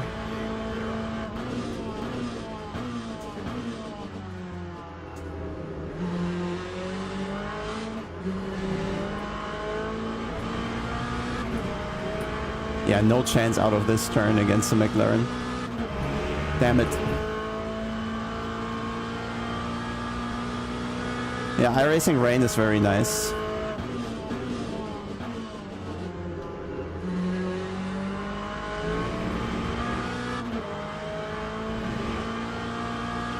Ah, come on.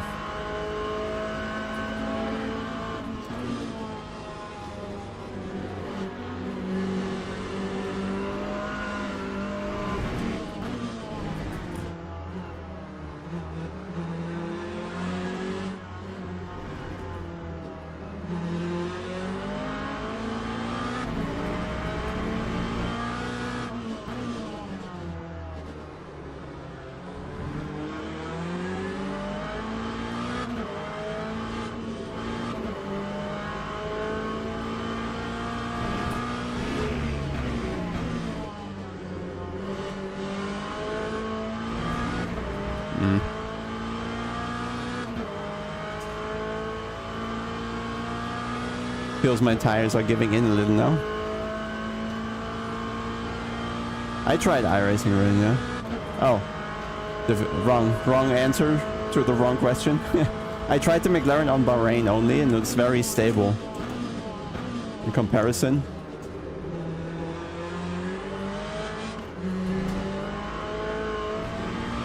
Has a lot of traction, almost Porsche-like traction.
Why am I always losing time with these things?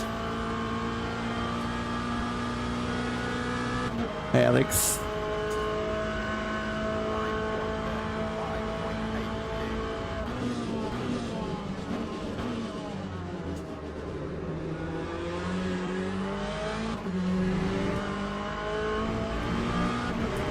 Nah, slow speed acceleration is very bad here right now with a one tire. I guess the McLaren still has a lot more grip.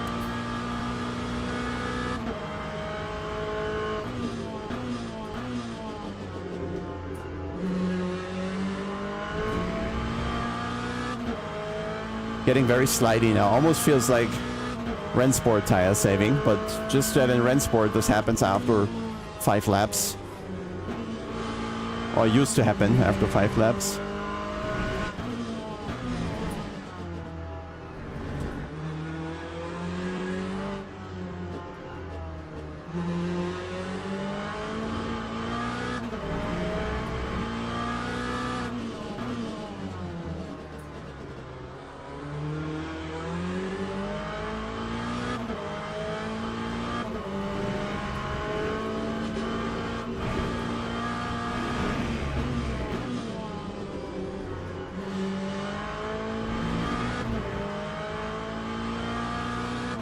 Blinding.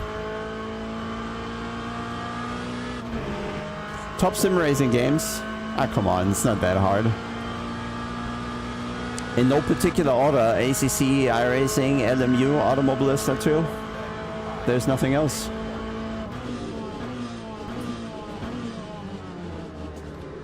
Ah, race room.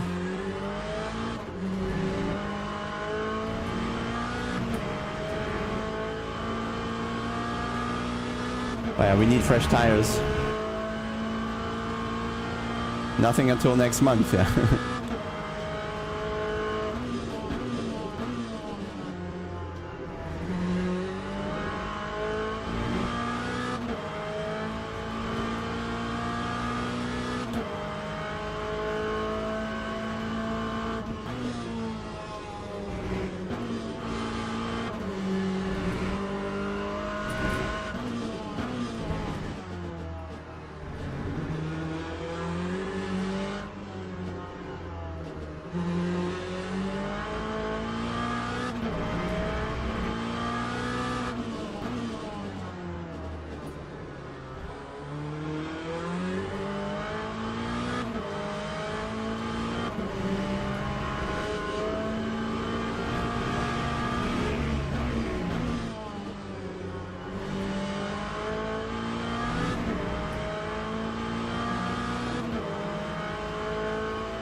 Let me know if I'm refueling enough.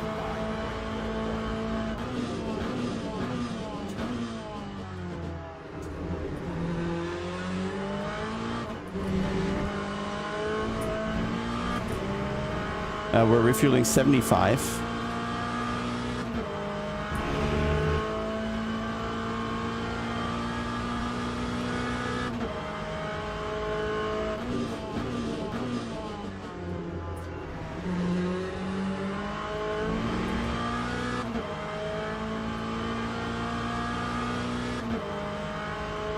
Yeah, but lowest pressure is best pressure in this game.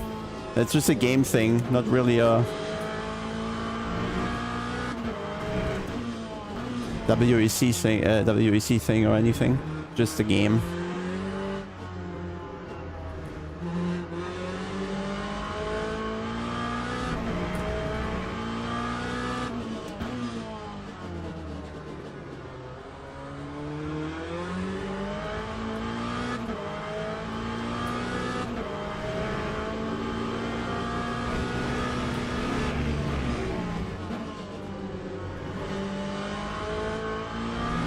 Oh, the sun is brutal.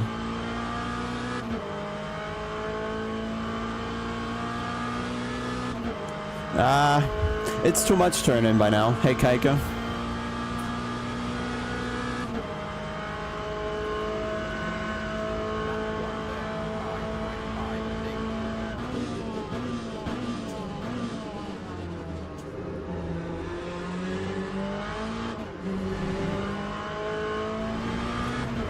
I was really saving the tire, but I think now the McLaren's just gone.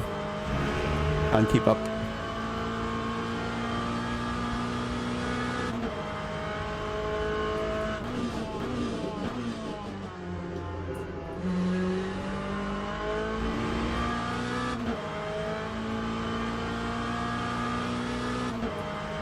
Bad word?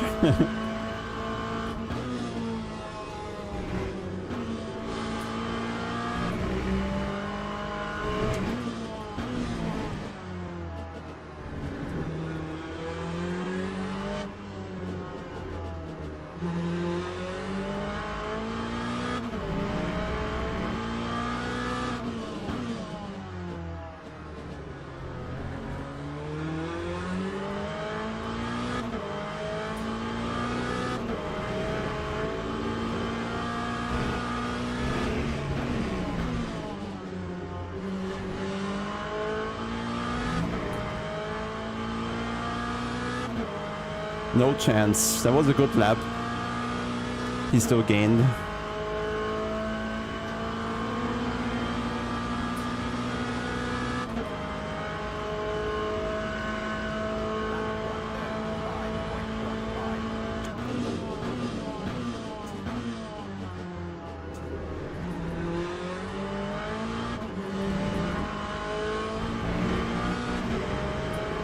Ah, come on. Yeah.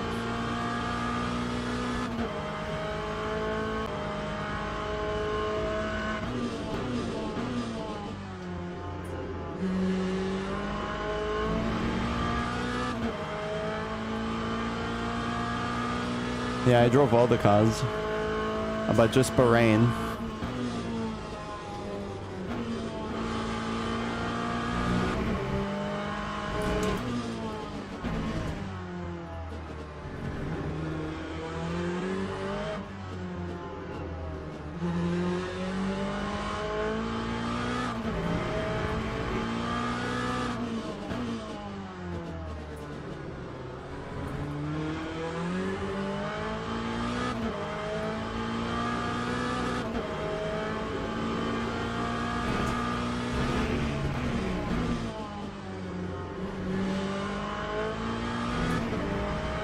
Five laps.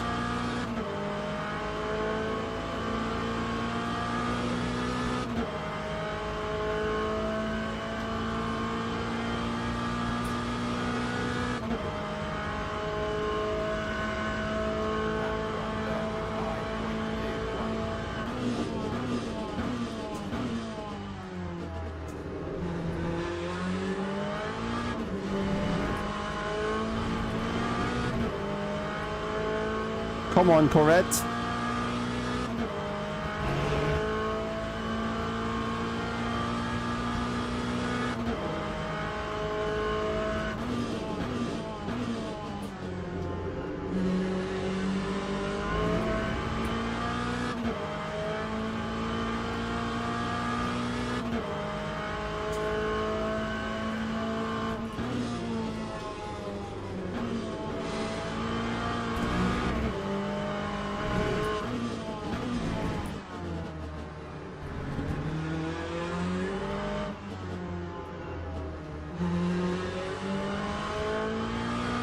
Maybe I was too cautious before.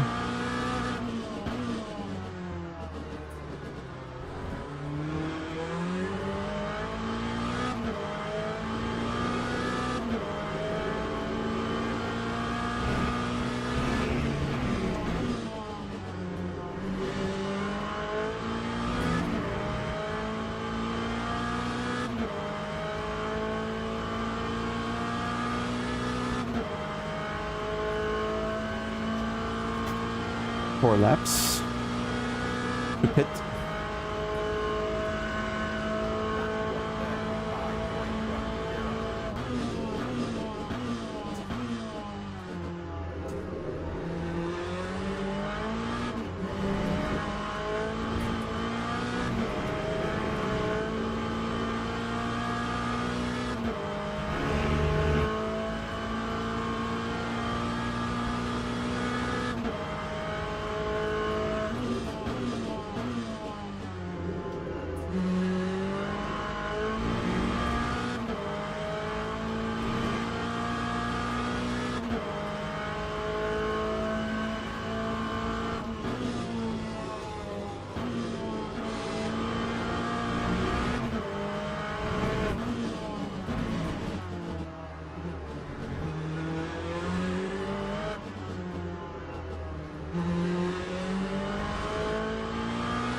Slipstream, come on!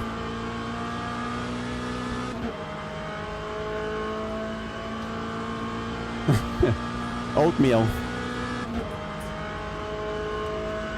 With flea seeds.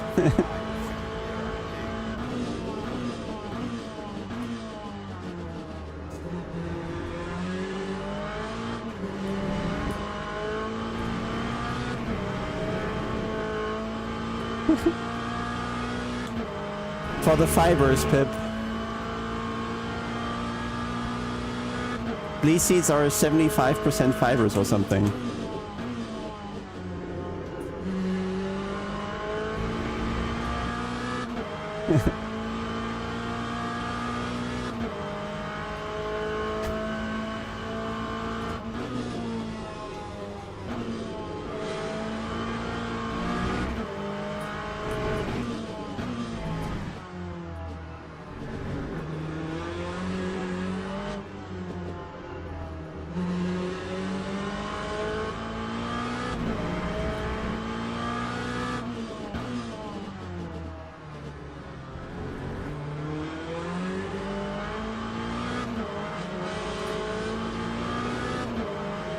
Yes, dive him, dive him, dive him. Ah.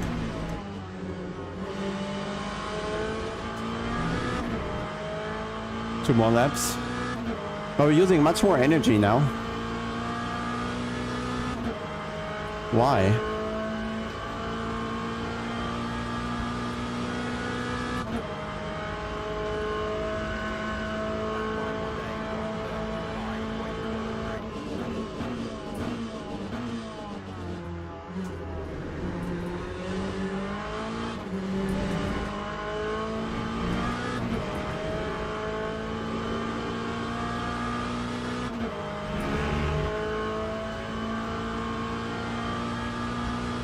Has anybody checked if my refueling will be fine?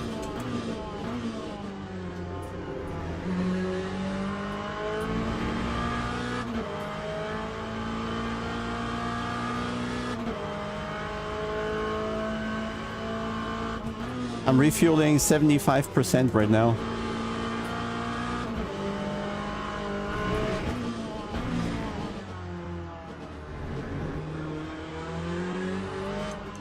Right answers only?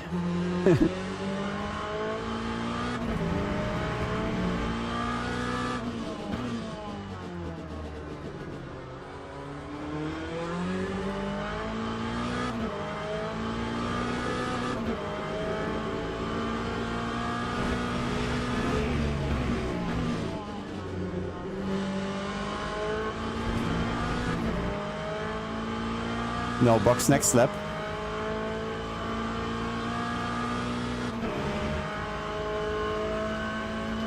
One more lap in the tank here.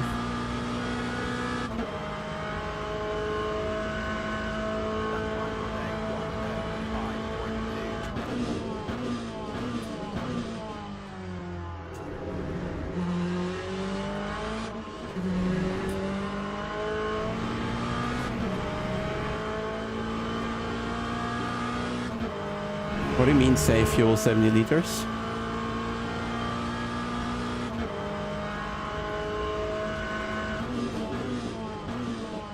I feel I'm not changing anything, right?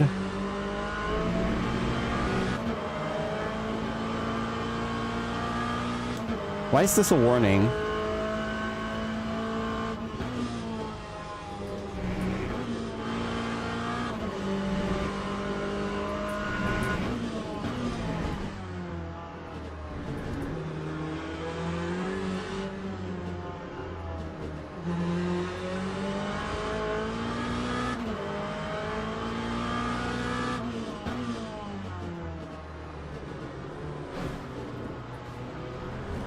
Fucking idiots.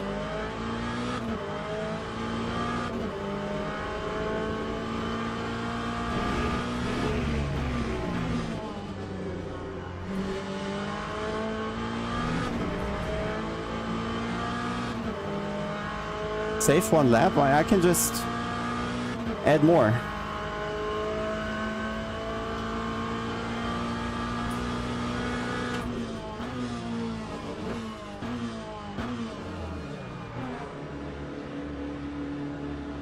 Yeah, I put one. Oh. So that much.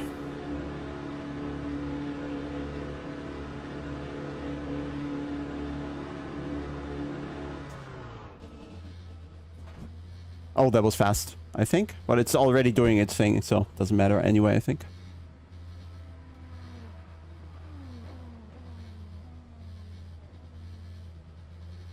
We're gonna have plenty, I think. 43 seconds. I should have gone for the toilet because I am about to pee.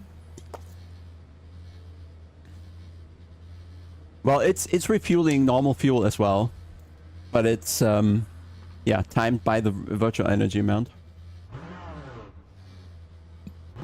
Oh, he's moving. Yeah, he's gonna be through.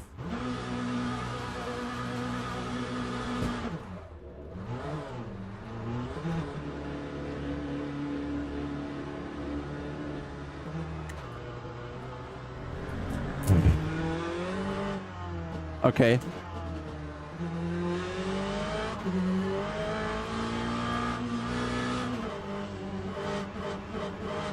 That's absurd. Pedal cam is dead? Unfortunate. Maybe we go faster now.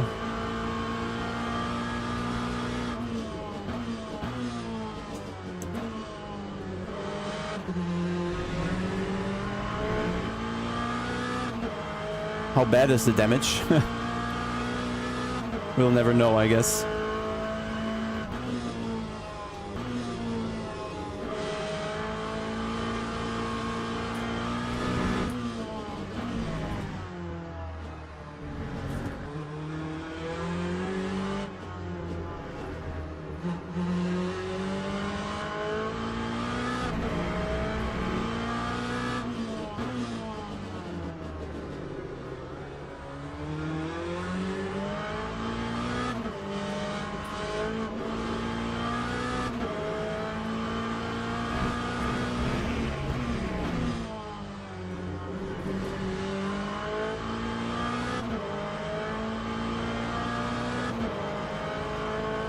Yeah, I feel... What was it? Can you check what was my top speed before?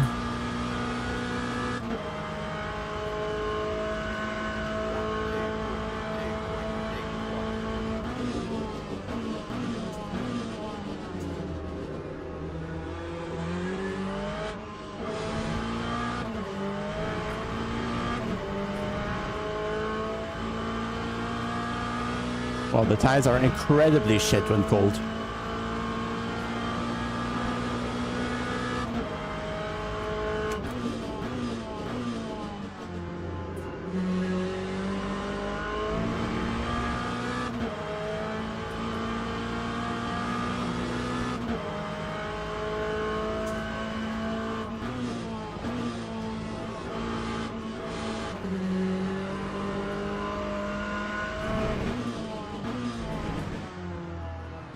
I hope they pass them all before the straight.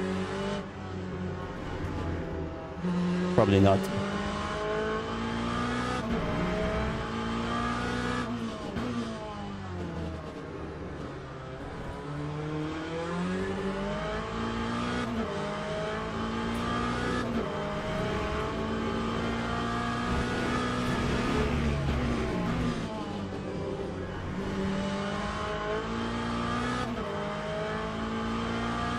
Gain 2/10, yay! So it's the same. Okay, then maybe the damage is irrelevant. Let's hope so.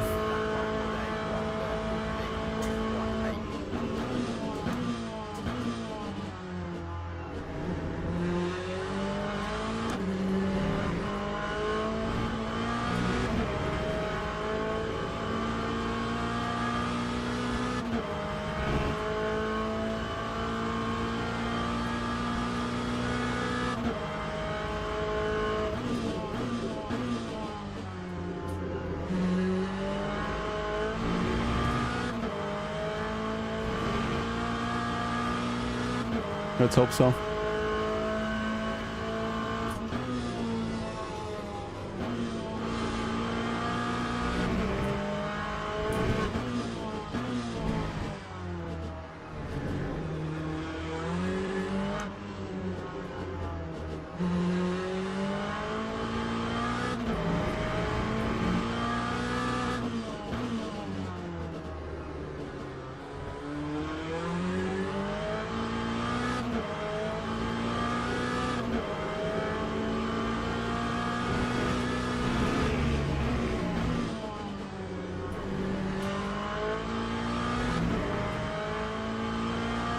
He waiting? That was a second this lap almost. Hey Pedro.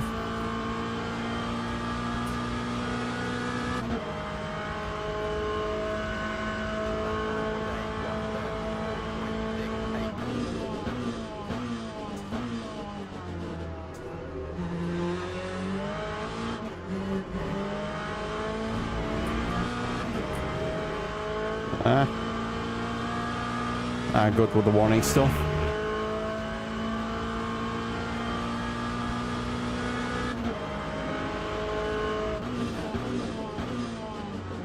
I just need something fresh every now and then.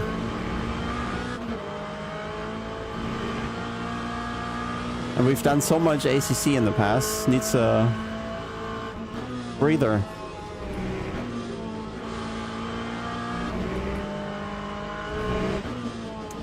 Ah, good, he's getting dive bombed. He's gonna get killed the way he drives.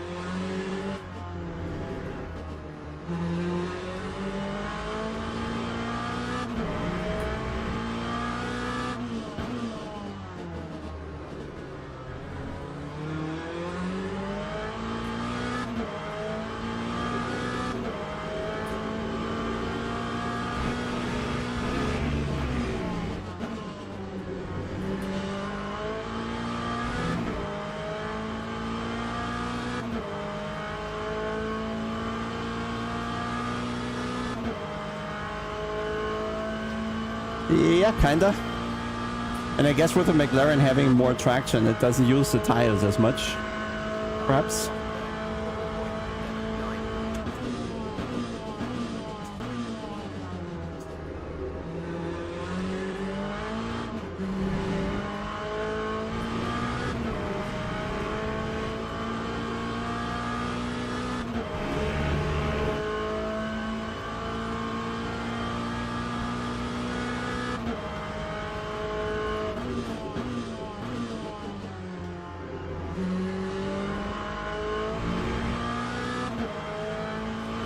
Probably if I turn it off again, it will be so weird, but having the ABS in the brake pedal is insane for this.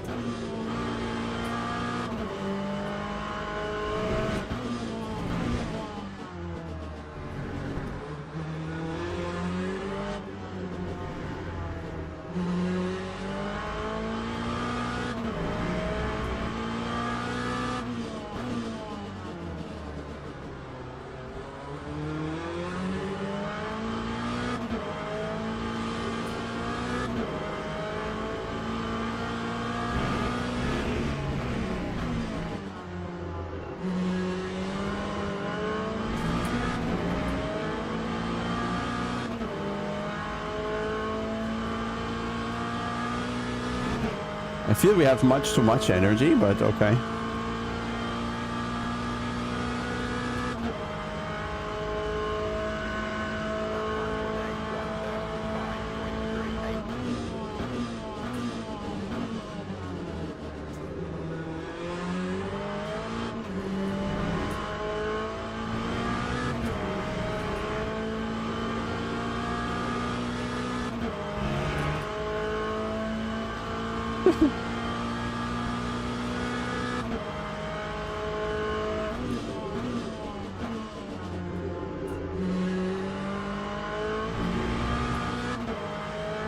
Well, it doesn't matter.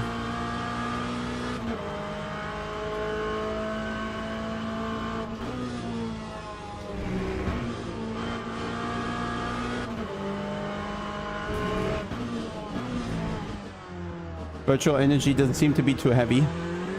Pace is alright. Even with fuel.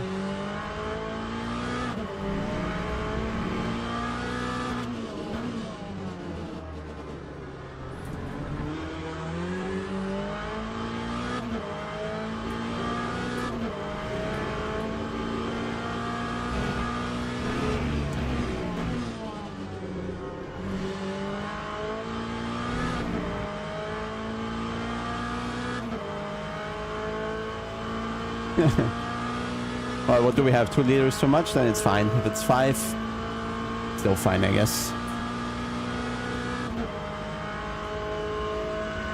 We're fast enough, definitely.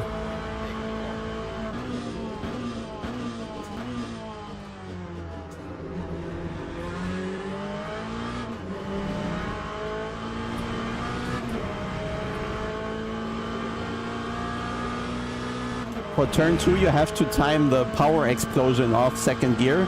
Then it starts to rotate, and then you can short shift.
Easy win? Well, wait. He's still ahead, you know.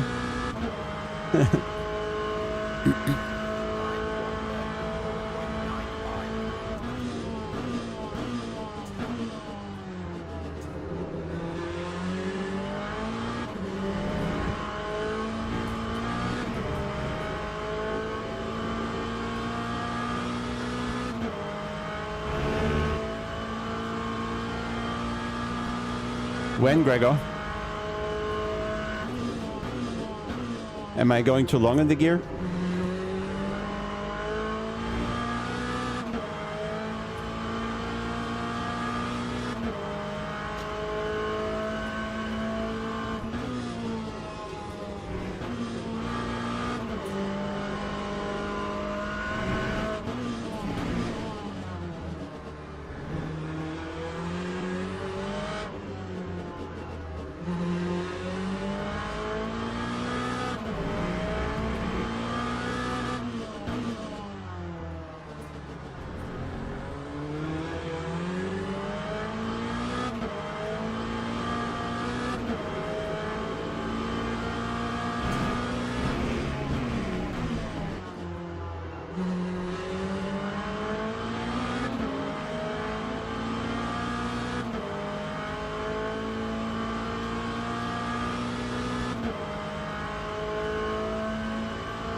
That early?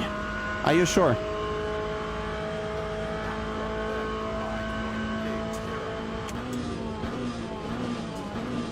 Did you say first yellow?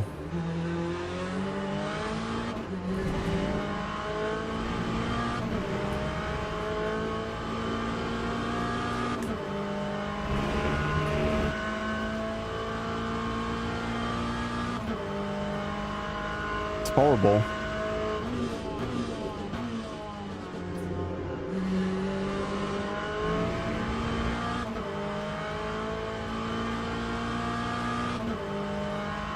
Well, I'm losing time right now, thanks.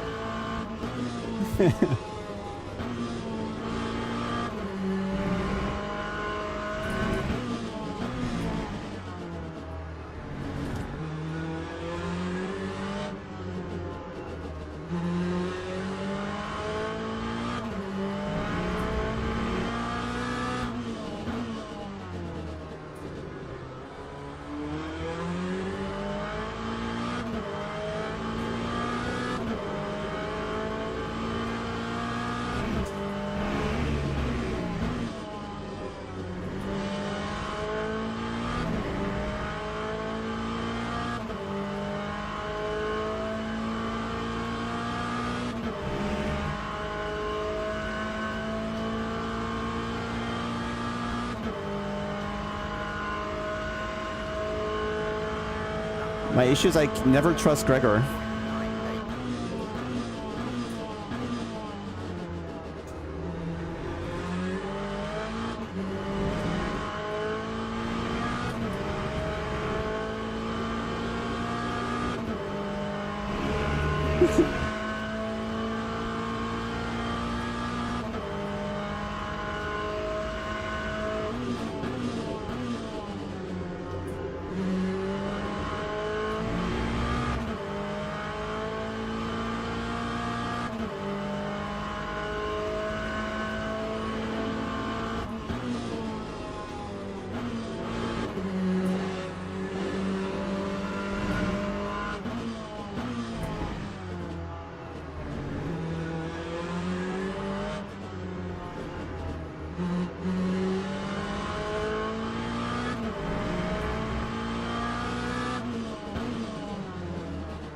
What are they doing?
Well, Green Delta doesn't lie.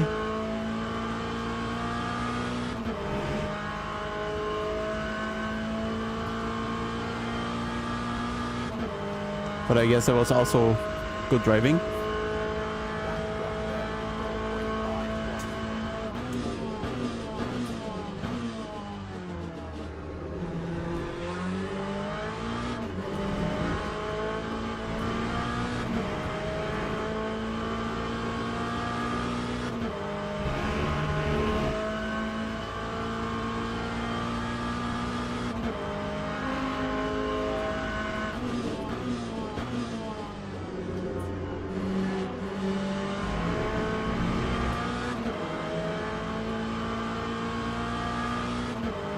Ah, the track warnings are per stint. Very good to know.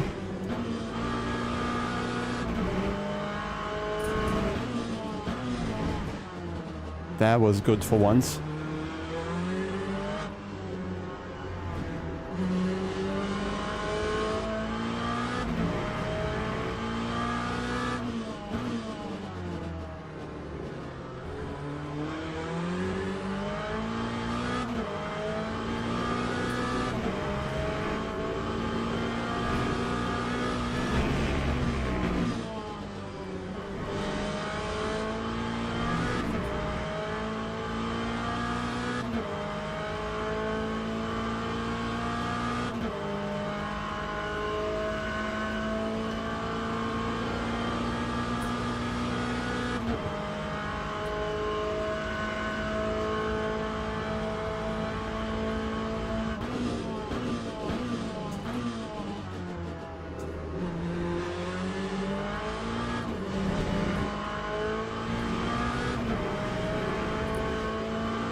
Ten laps, a little more, 11, 12 maybe.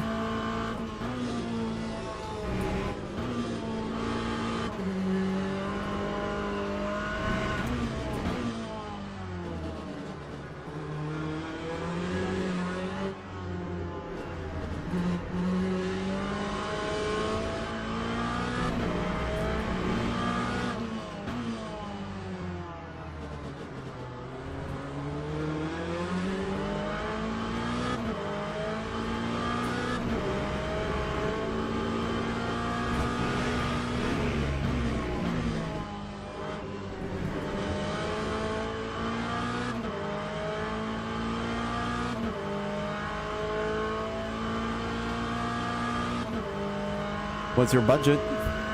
It's always a matter of budget.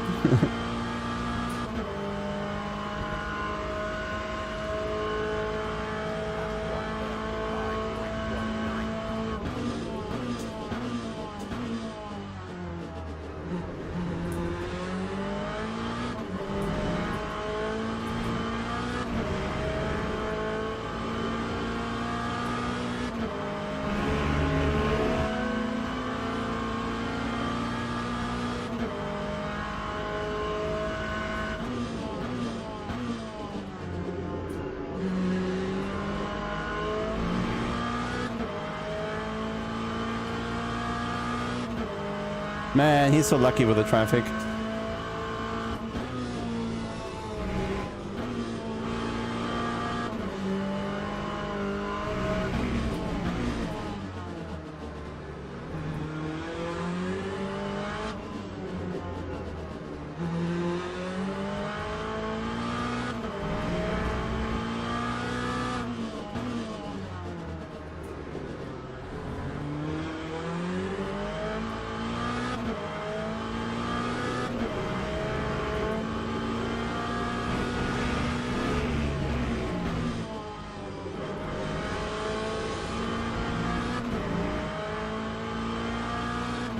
He has concentration issues. He always has these...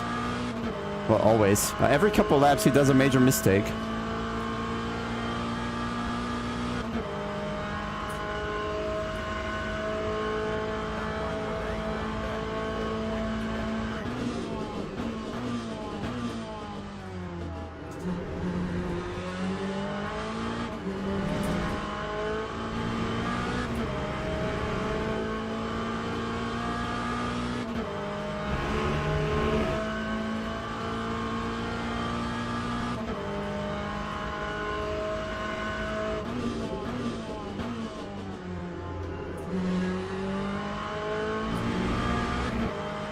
Ah, come on.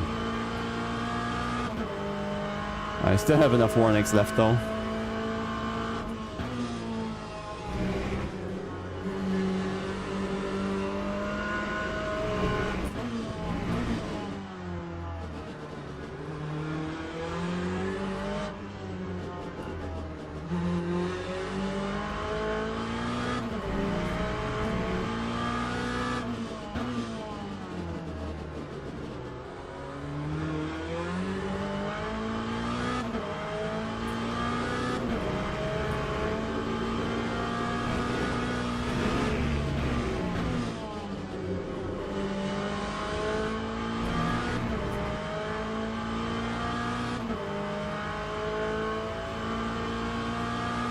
Yeah, I hope there's a hammer left.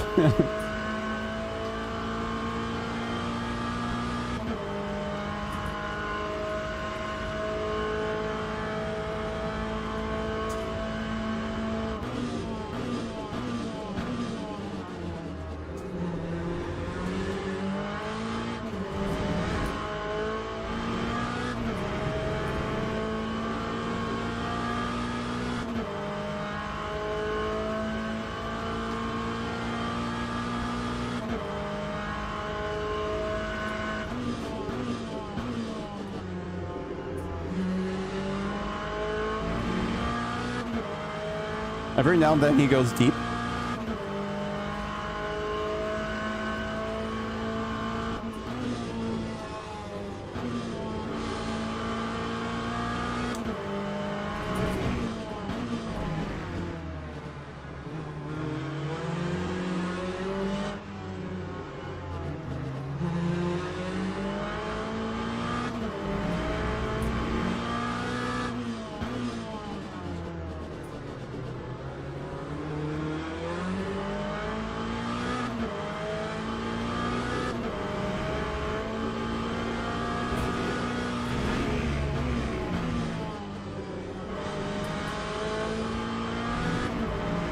Come on, take 2.5.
Oh, come on.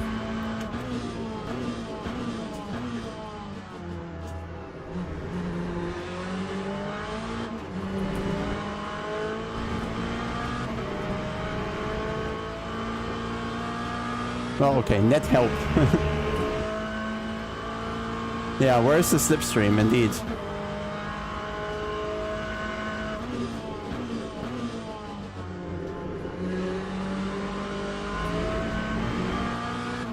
Collecting too many off tracks.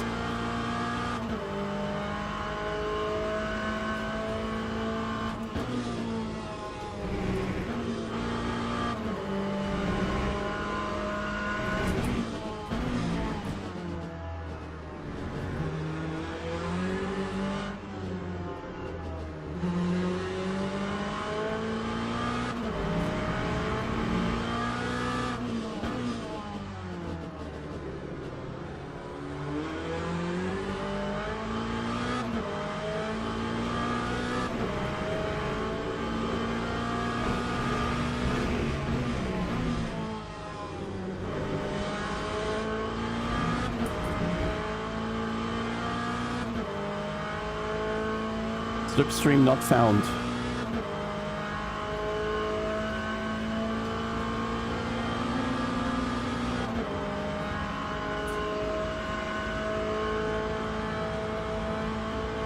It's absurd.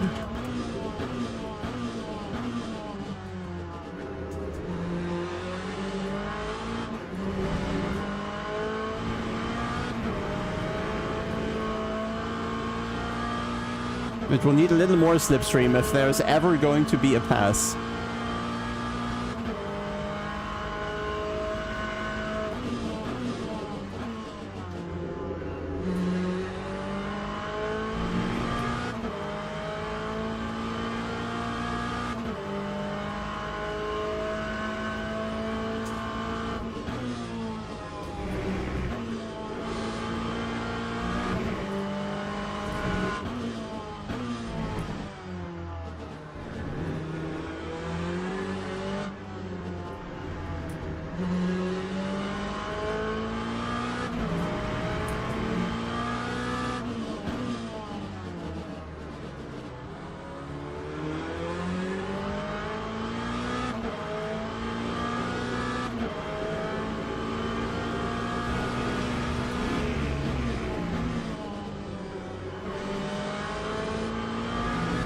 So, I can't get closer on my own. No slipstream. That's bad. Well, he knows there's no slipstream now, so he doesn't have to be scared. That's just 0. I think we were 1 kilometer faster on the straight. With slipstream, 1.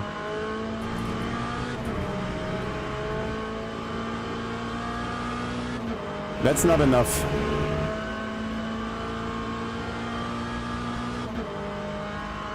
Yeah.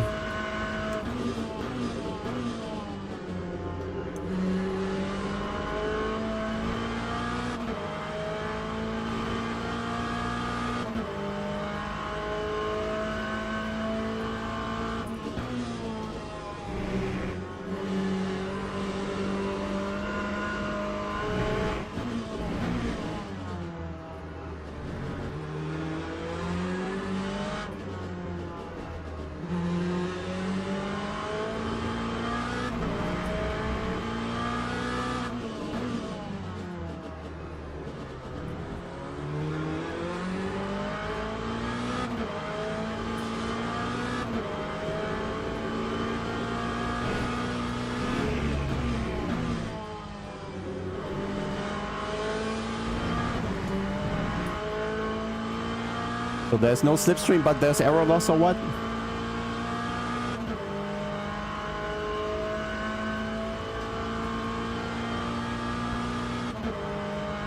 So how are we looking? Easily enough.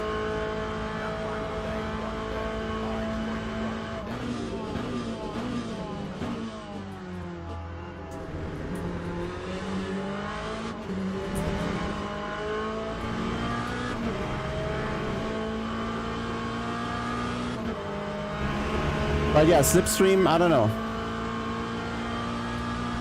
Bit annoying.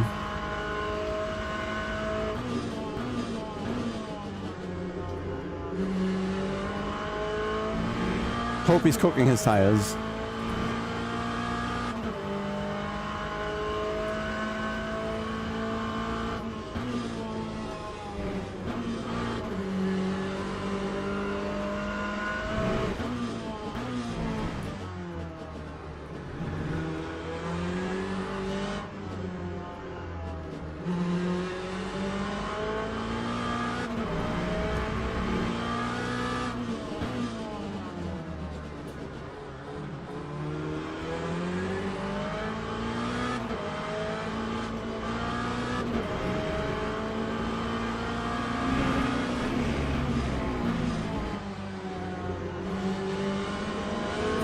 This is so unlucky.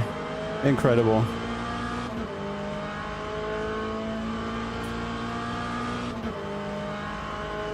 Hey, Charlie.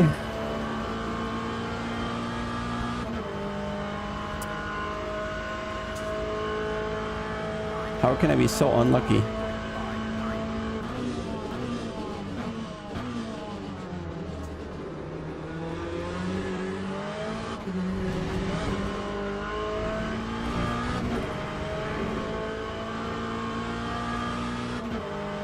But yeah, this game needs slipstream. Nah. Barely touching the brake.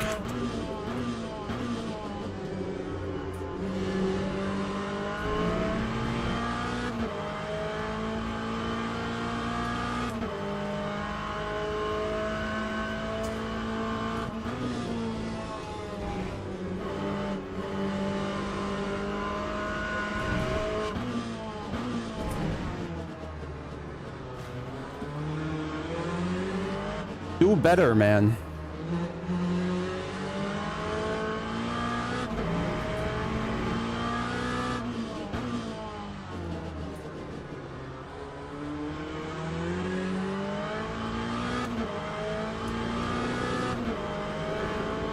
Man, he never has to slow down.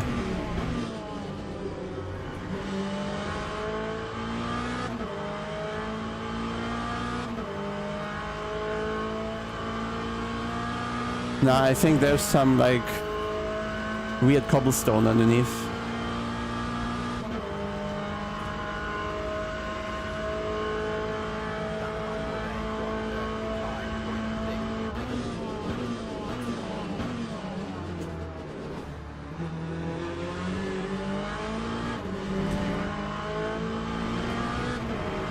Oh man, I'm so unlucky with the other class. I think there was 1 out of 10 times where I gained.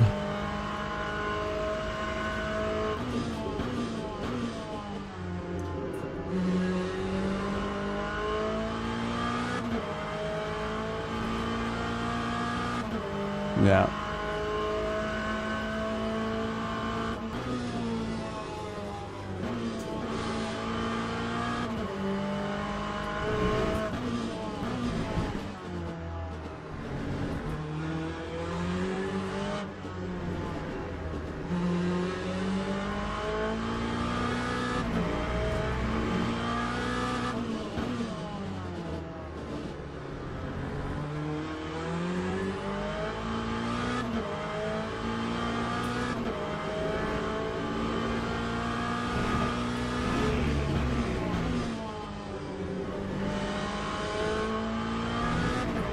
And now he's getting draft from a lap car? Come on, man.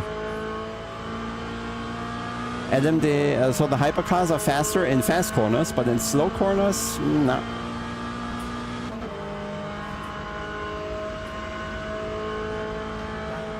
Yeah, of course he lets him by.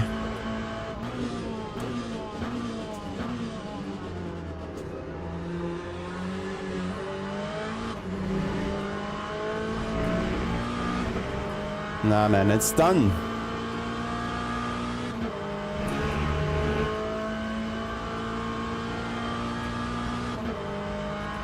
Thanks, mate.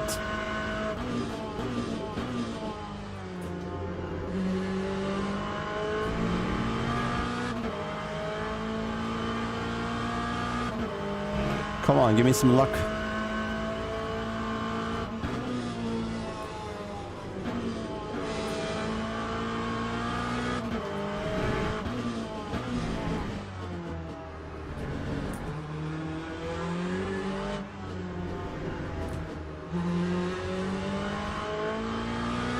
Nope.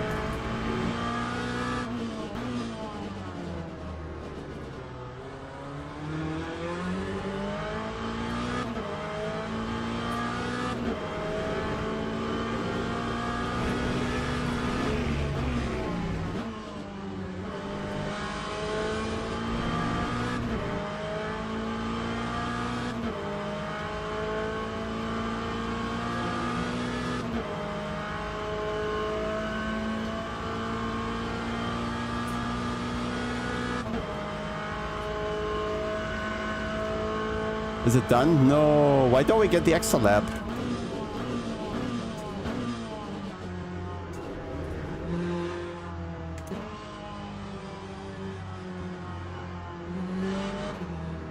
Well, good fight, but this game needs slipstream.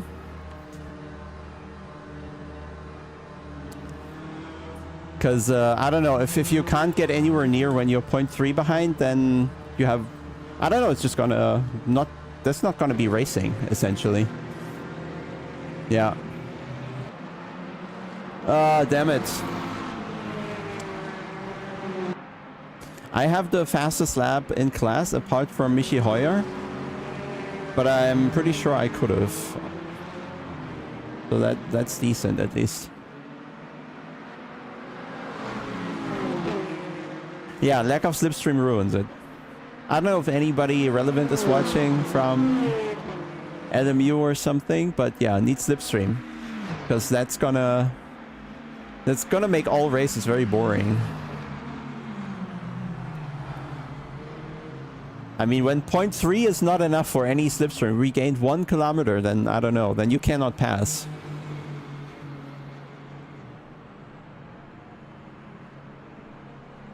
Does the setup seem to push front end on entry? Nah. Nah, this car is loose as fuck. Yeah, I don't care about the rules. Like, why would they make rules where there's no slipstream? It's probably a side effect, right? I don't know, this race was decent, but would be good to actually get a shot with slipstream. Apart from that, everything was fine. The other class they were taking care. There wasn't too much contact actually. Very little. Just once really. So that worked. The net code seemed fine for everybody that passed us. Then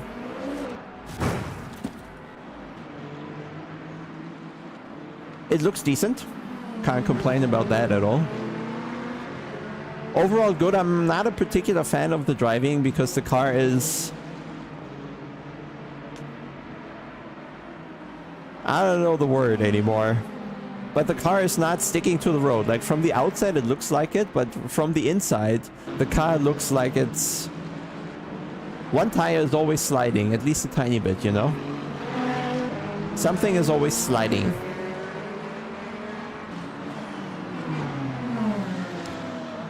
LMU certainly can compete with other sims. The issue they have a bit is amount of content right now, I'd say. That's just not enough GT3s, I guess. At least to get over people from ACC or so. I mean, you need a Porsche. You need a Porsche in your class. Without a Porsche, it's not a racing game.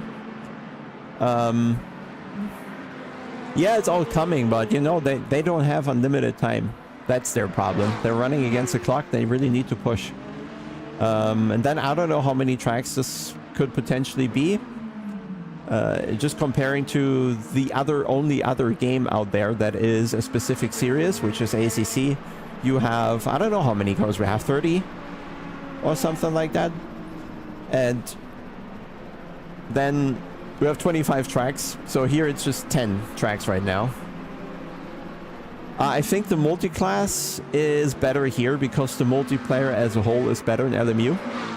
Like it works now in Automobilista, but you could see still too many glitches, right? Cars jumping left and right, netcode being an issue, cars ghosting.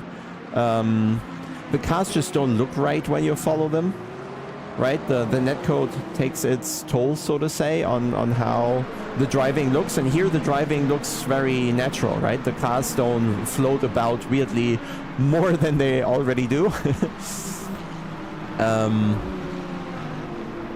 Yeah, for me it's mostly about how you drive. You can adapt to everything, but I don't know if this is the type of driving that I enjoy much, because in ACC you push every lap, right? And here you push as well, but you push much more carefully, so to say. Then ACC it's more about pushing hard to a limit and being very precise around there. And here you push to that limit by just all inputs more careful. All inputs 20-30% dialed down, so to say. And that's pushing in this game. So you're trying to very carefully increase your inputs a tiny bit. And in ACC you have a wider range of how much you can squeeze out, so to say, in the end.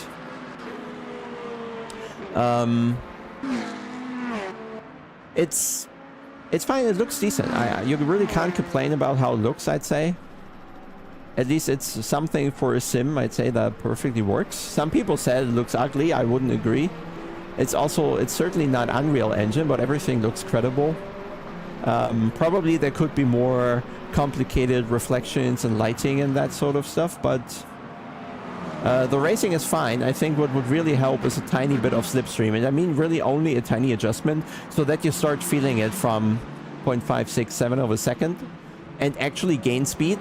Right now it was just 1 kilometer, and I think it should at least be 3 or so that you gain at the gap that I had there.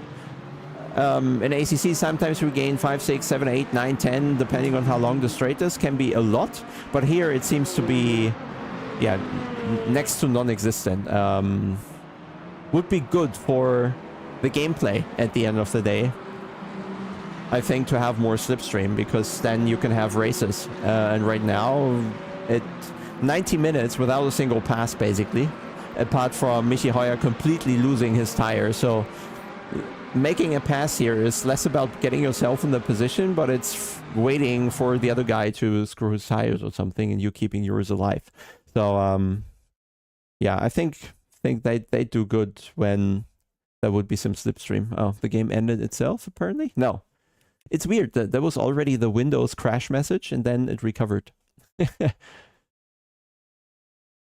How many points did I gain? Where would I even see that? We gotta go out here, right?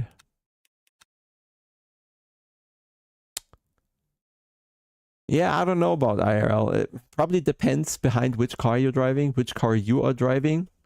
But it still, there are certain things I believe in sim racing where there is no need to copy real life when real life poses an issue to the racing, right? When Formula One has that big issue of the insane dirty air. And that's why all the other developments they are trying to do with the DRS and battery and everything else, it's all a workaround around dirty air. And I think if you just in a game have the option to reduce dirty air a bit, that would improve the racing so much that everybody's targeting. Might be a unique opinion though. He hit the wall and had damage. Where does he hit the wall? Where's the wall here? Okay, trying to get out of the game. It doesn't quite let me.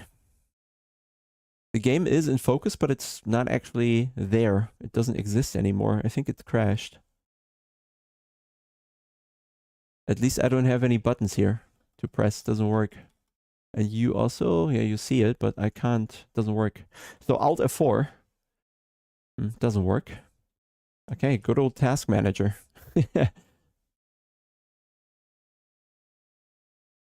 Yeah. Average streamer moment for Michi. Okay, so the game is gone. Let me restart it to see what the points were. I think I collected a little too many incidents in the end.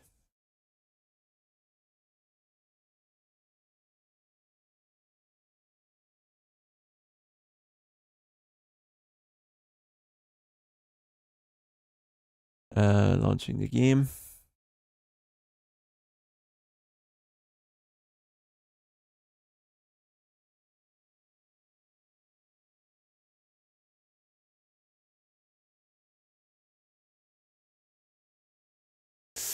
It's coming, guys. It's coming. I should get a beer real quick. 1 second.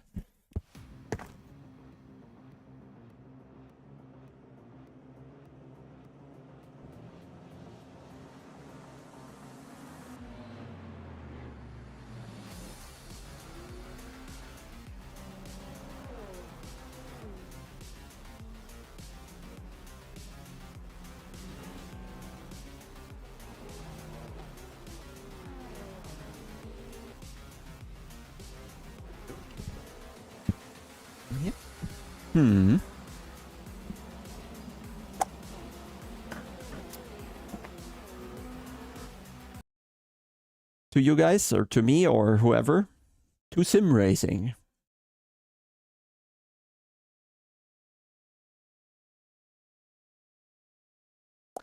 Five beers is a lot under the week, mate. You have holiday. But enjoy yourself. Where do we profile, I guess? So, we gained 2 arrows. 13th. It should show the position in class, I guess.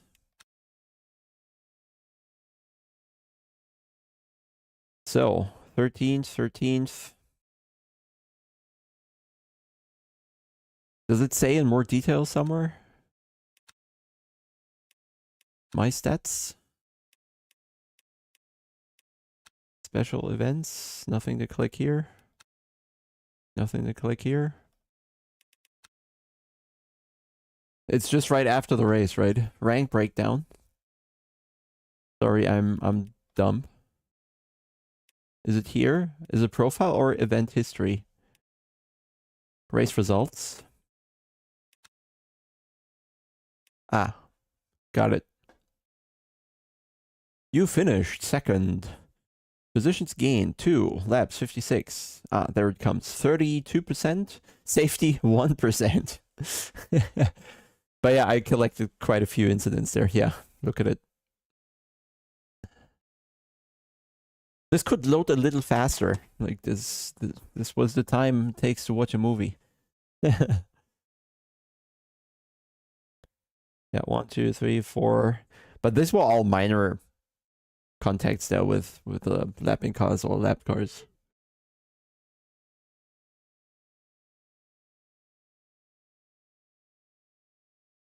Now come here. Now come. We have a visitor. Oh, guck mal. Na, komm her, komm her. Na los, na los, na los, na los. Sitz. Super. Und tap, tap. Super. Und hopp. Fein. Gute Maus. Ja, warte. Warte, warte, Sinja. Warte, warte. Prima. Guck mal, guck mal.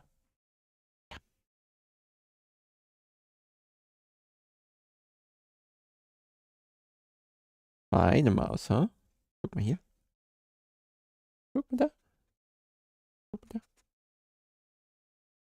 Na, wo ist es? Such mal. Such. Na, such. Na, such. Na, such. Ja. Du gute Maus. Hm? Komm her. Komm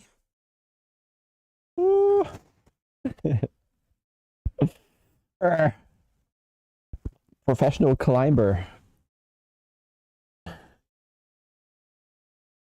Hm? Alles gut, Maus, ich hab dich. So.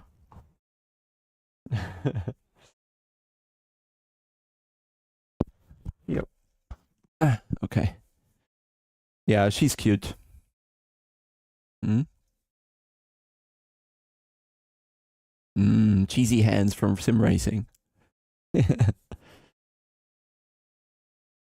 But fair enough. I always also smell her feet.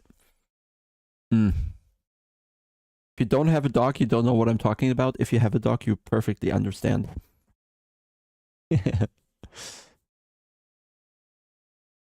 Alright, is there anything else to check in the game? Yeah, I can grab it from the stream. Yeah. Yeah, my girlfriend is away for 2 days, so she's a bit more attached even than usually.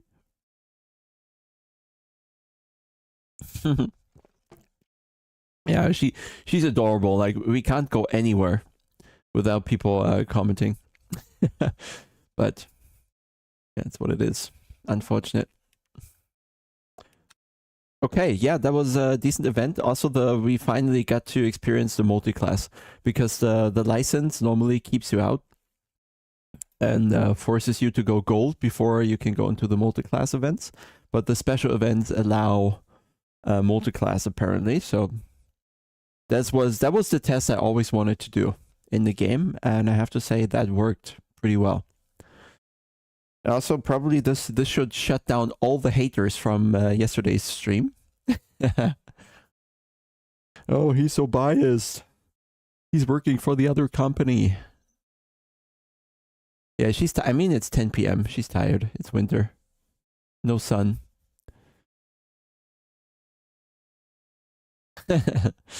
Ah, nice, Andy. Yeah, let's see. Don't overdo it, right? It's delicate. But we saw it, right? Well, for me, the AC Evo reveal wasn't exactly a reveal.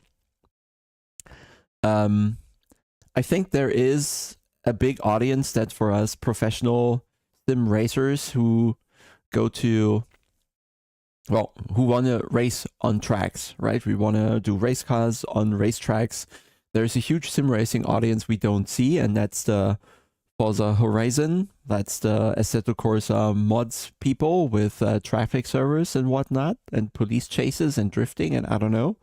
And for me, this is always invisible. But if you check the Steam stats of AC1 or Forza Horizon or things like that, this is just, there's a huge audience, and it makes perfect sense for Kunos to try and grab that. And what if not with the Nürburgring? So I think this is a really good move, and we'll see how this plays out. There is a crowd out there that just enjoys getting their one favorite car, literally driving to the Nürburgring and experiencing that Nürburgring thing. They don't really care about the optimal physics or something like that. They just want that Nürburgring experience the way it is in real life. And I think that is something that AC Evo can capture really well. And then, speaking of green hell, there it is. Any updates on the RCC seats delivery? They just mentioned that they're going to be delivered to me before Christmas, whatever that means. I hope to get pictures soon. Was sage ich zum Slip Angle in AMS2? Also je mehr Downforce die Autos haben, desto besser ist es, desto weniger Slip Angle ist da. Je älter die Autos sind, desto weniger Downforce, desto schlimmer ist es sozusagen noch. Aber es ist viel besser schon als im alten Patch. The first ever sim to implement the surrounding NERP environment. Yeah, we'll see how this unfolds, really. Because I personally, I can't really imagine what should be the things you actually do there in this open world, because I don't play this type of thing. I'm about racing. I'm about beating other people. I'm about screaming at the screen for losing a 10th. I'm not interested in the kind of Gran Turismo experience of buying a car, tuning a car, washing a car, refueling a car. I don't give a shit. But I know, again, huge audience out there.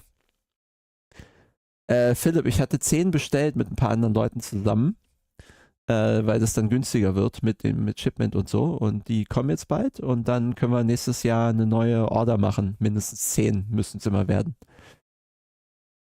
Zufrieden mit dem BMW? Nee.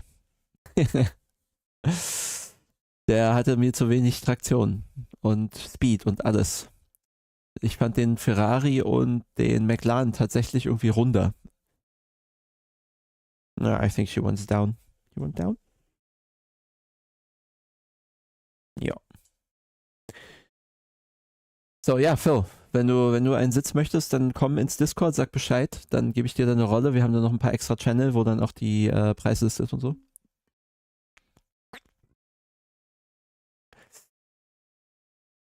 Great change up from sweaty races to just chilling and cruising a bit.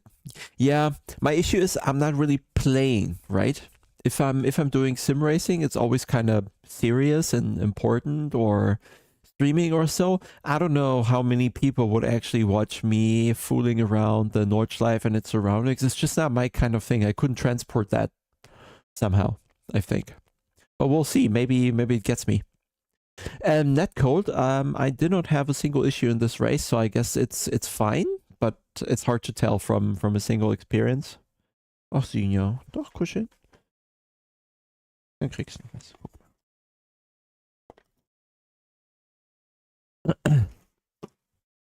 Komm. Stups. Stups. Nein. Stups. Zurück. Stups. Und Stups. Gut. Und tap. Fein. Ja.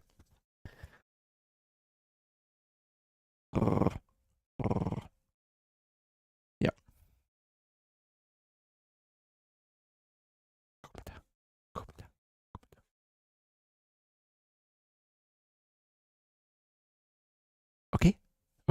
Na hol's dir. Okay. Na los. Ja, okay. Hypnotized. Guck mal.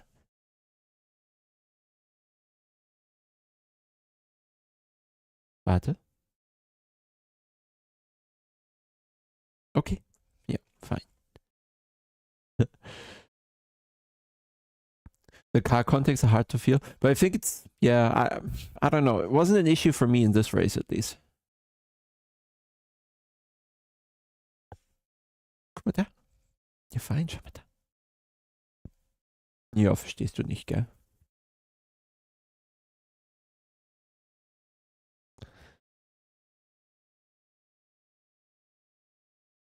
Was machst du? Hm? She's eyeing the bag with treats. Ow!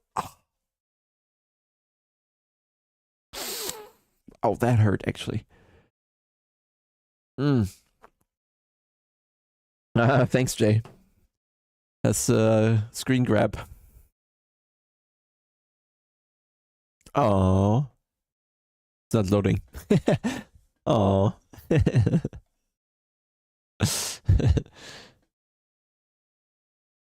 Yeah, I don't think AC Evo has an issue with funding. This is it's not.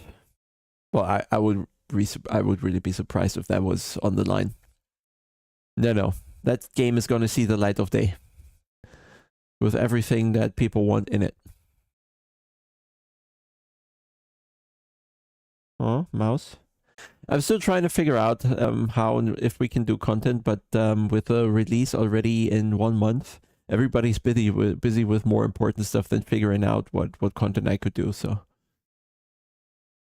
I don't know. I personally don't need a safety car.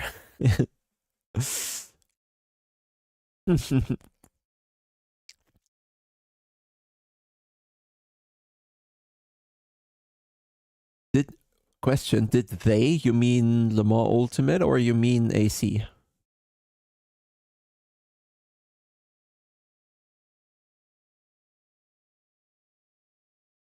Am I enjoying LMU more than ACC? Certainly not, no. Did they fix the UI issues with freezes and FFB trying to kill? There were occasional freezes, but the game recovered. But I did not notice any FFB murder attempts. No, AC Evo is full simulation. Like, you can take that from me. There is no arcade element in there or so. What we play with that, or what different people play with that, given yesterday's announcement, seems to be rather flexible, but it is simulation, and it's going to drive better than ACC. Pretty certain. Because there are issues in ACC that all the players acknowledge, that Kunos acknowledges, so there's no issue here. Working roller coaster in AC Evo. Does it work in real life though?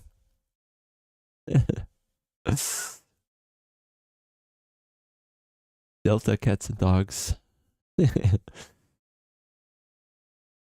Okay, what I wanted to show you real quick, perhaps if I...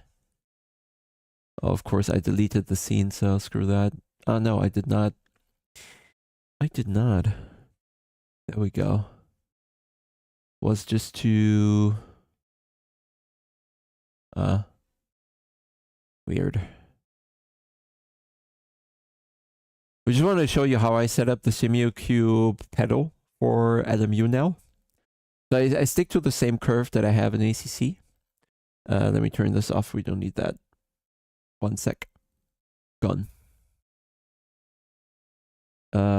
Same curve as in ACC, but I increased the maximum a bit. I think I had 75 kilos in ACC, and I increased it by 5 kilos here or so.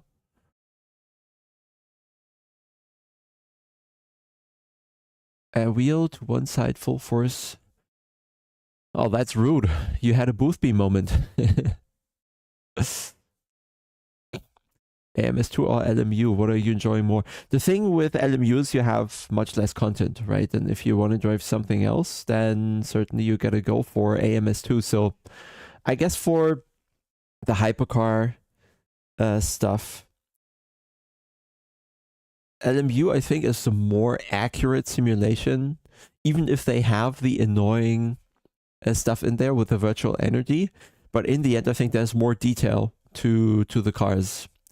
And I think some really deliver a unique experience, like the Ferrari hypercars still.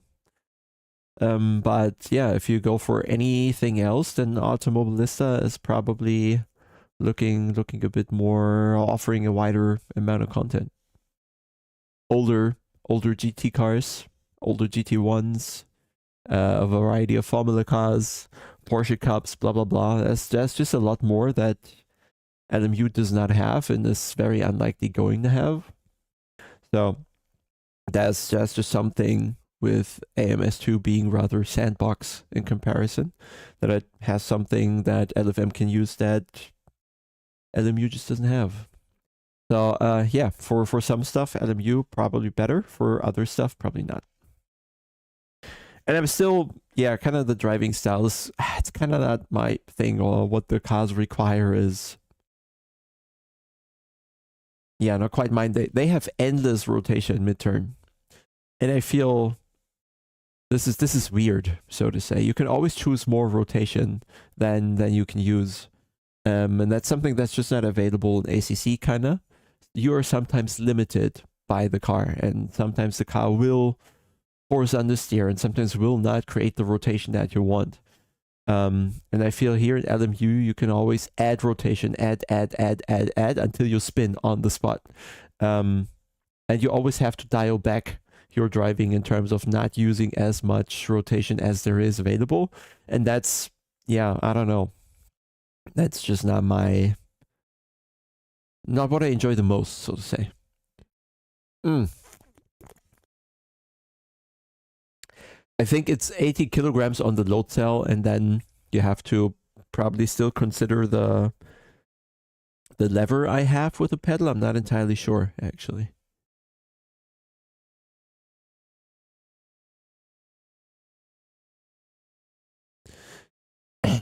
AMS2 certainly is simulation. I don't think they're taking shortcuts or so, or deciding to make it easier or something. It's just their approach results in whatever the game feels right now. And if there are elements where you say this is more arcadey or so, then they just haven't found a better solution. I'd put it that way. Did you only drive the Hyundai for AC Evo, or did you also try a GT3 car? You mean in real life? I could not do the GT3 car, but one of the developers could. And that was very good because he also is less careful than me. So he tried things with the GT3 I wouldn't have, which is I think good in the end. So we definitely have that knowledge for the game.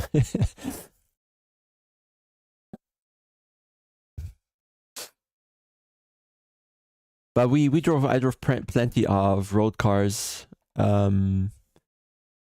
slicked, a slicked locked diff Abarth 696, for example, is what I drove in real life, and that's a weird experience.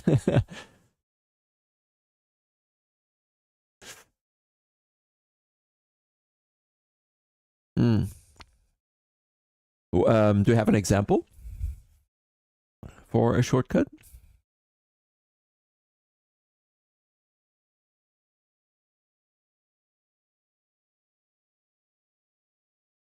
Yeah, no, can you still see it? You can. I'm pushing properly here, right? But it's also probably the angle. I could move or angle the seat further forward, and then I wouldn't move up as much. Then I would just move into the seat, just backwards, not up. But then it's uncomfortable.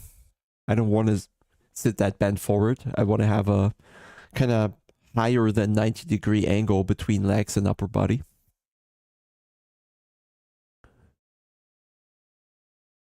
If it would have changed your perspective on ACC driving real cars? Nah,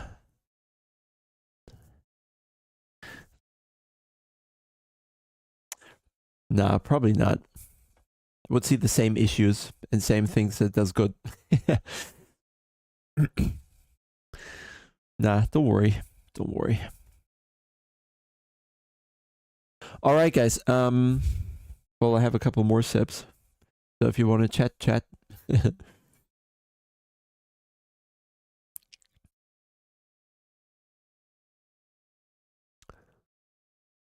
Lateral weight transfer and ties. You feel weight transfer, but somehow I feel like it's not really connected to the car, but suspension feels good. It's weird to put in words. I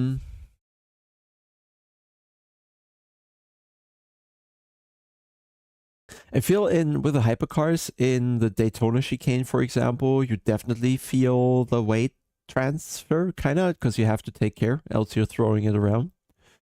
But weight transfer, that is something that you feel very unique in ACC, right? It's very pronounced how you move the weight around the car, I feel. And hardly any other game does it like that, where you can balance the car on the brake from left to right, and you know perfectly on which tire how much weight is resting.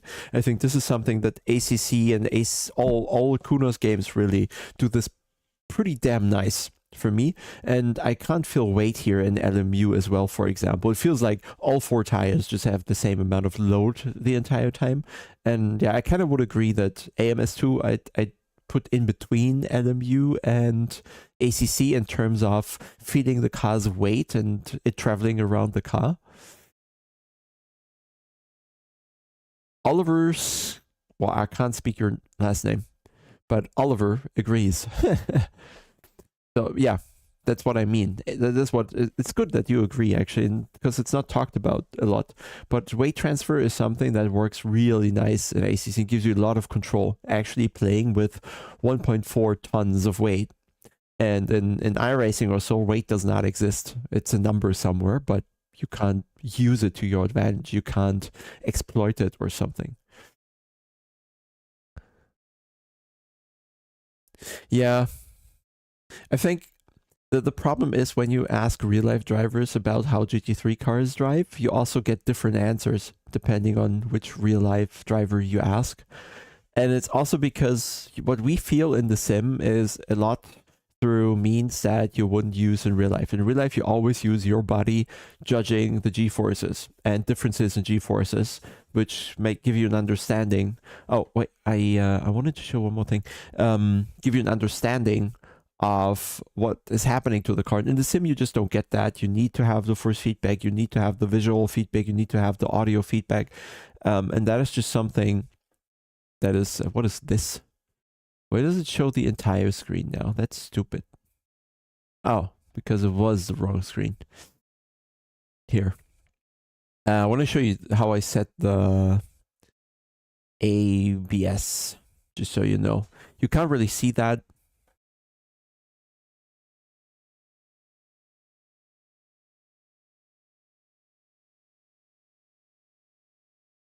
I think the camera died. Yeah, deactivate, activate. It fucked off. Cool. Well, I guess I don't have a webcam anymore. Screw that. Okay, anyway. Just wanted to show you the settings here because Simracube is always interested. You can, well, I can save that and provide it on Discord if you want my pedal settings, if you have the pedal. Okay, camera. Okay, let me read chat. Sorry, I think this was. I love people talk about, okay, brakes is not for me, but I never drove an IRL GT3, so no idea how it really is. I prefer the Sims for braking. iRacing always felt the best, but again, also has problems. I feel when I drove iRacing yesterday after the patch, the LMP2 and the hypercars with a newish tire, this whole load sensitivity of the tire on the brake was gone. So the car would be rotating without added brake. And that is something which always kind of alienated me about iRacing, that the game was so load sensitive. And that is kind of gone on the hypercars. They almost rotate the same amount with or without the brake. Same for the LMP2. And suddenly you could probably still add a tiny bit of rotation, like you can add in ACC, right? Tiny bit of braking as rotation. But it wasn't as pronounced as in iRacing. And iRacing has reduced that with a new tire massively, which makes it, for me, more natural to drive. Active pedals. I think a lot of it is toy. But honestly, if I were to send it back, I would probably try to find ways not to, because it has become so natural for me to feel the ABS through the pedal now that I, even when I have other cars around me that make a lot of noise and I can't hear my own ABS, then I can still feel it in the pedal. So there is kind of an advantage to it as well. And also it feels like there is a qualitative element to it, because the harder you push against already active ABS, the harder it will push back, kind of, the harder the vibration will become. And that's really interesting because audio doesn't do that. So no, absolutely. If you have money left over, then I would absolutely recommend to get that, not just as a toy. It is more immersive and nicer, period. It is really good. Like, it's really good. I thought it was gimmicky, but no, it's really good. It's not the same as just adding a vibration element on the back of your brake pedal. It's an entirely different world. And Gregor was here last week, and he settled the rig. And the great thing is, he can just put his pedal basically from home into the software, and then he can drive on my rig almost as if he were at home. So this flexibility in having any possible pedal out there on your pedal stored in the software, unbeatable, period. So let me read more chat here. Hamilton example, one of the best drivers around, using simulators we can't even dream of, hates it because it's not realistic is subjective. Yes. Do active pedals make it a huge... I answered. You see AMS2 on the screen, front to rear weight transfer, but the car has no feel, like it has 4 tire contact. I think from there comes the floaty feeling. That makes sense. Partly, perhaps. Yeah, it's going to contribute. It's that when the weight shifts around, that it doesn't add or remove grip from the tires, right? So no matter what you do with the car, it always has the same grip on all 4 tires, kind of an AMS2, right? So you can do whatever in whatever situation, and you don't need the trail braking to add grip. You don't need the coasting to get a certain amount of rotation. You don't need throttle to lock the diff and force understeer or so. It is always just kind of the same grip on all 4 tires in like through a full corner or something. I can set profiles for each game, each car, whatever I want. I just need to remember to activate it.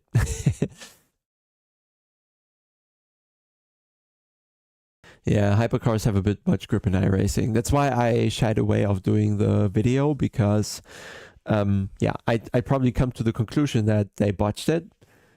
It's weird though, because I think just taking the car out on the track once would tell them, oh, we're 50 kilometers up on the world record in the real world. We should probably fix that. So it's weird. So active pedal will go into your buy list. Yeah. Anybody from SimuQ watching, it's working. I'm doing my job here. And I'm pretty sure I have the ultimate variant with a bit more travel, higher kilos, but I'm using 80 out of 170. So you're probably fine with the pro variant in the middle with, what's that, 120 kilos or something, 130, and a bit less travel. But for me, would be, I probably have the exact same brake feeling on the pro pedal as I have now on the ultimate. Next pedals will be active now. Thanks for making me more poor. I'm happy to help you in that regard. Alpha and Beta Tesla do not get why no one told them the cars may be too fast. Yeah.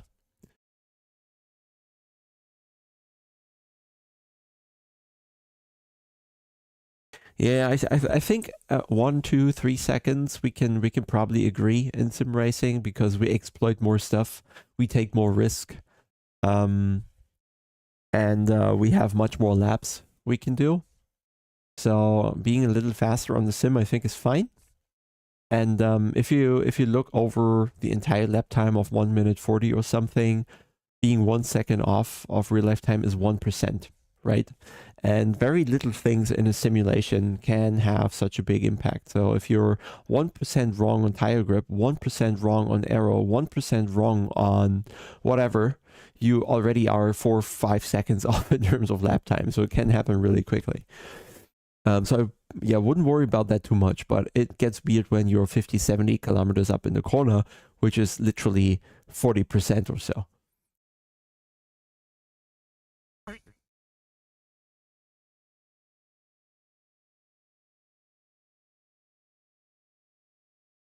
Before the update, they were running 105 at Road Atlanta. Oh god, I'm shit. I did 1.8 or 1.7 yesterday when I tried. Ultimate Profile auf Pro-Pedale übertragbar. Ich weiß nicht, ob du tatsächlich die Datei benutzen kannst, Jochen, aber du kannst ganz sicherlich die gleichen Settings machen. Bis du die Kilogrenze erreichst, ja. Oder die Distanzgrenze. Ich glaube, meins hat irgendwie 45 oder 50 mm Travel und das Pro hat irgendwie 10, 20 mm weniger oder so. Aber solange ich im Ultimate innerhalb dieser Grenzen bleibe, kannst du es natürlich übertragen. Ich weiß nur nicht, ob es mit der Datei geht. Do you think a moving rig 4 degrees of freedom or 6 would increase the realism but also make someone slow? I don't think it would make you slower, no. Certainly not. It would take time to adapt, but it would not make you slower, for sure not. Initially, perhaps, but afterwards you'd feel more connected. And then I think the main issue is not adopting such technology and using it, but taking it away from you. You'd suddenly feel numb. You'd feel like, oh, wait, I'm playing a game again. So adding things is an experience. Removing things is worse. So don't get something to just check it out and send it back. That's not going to work.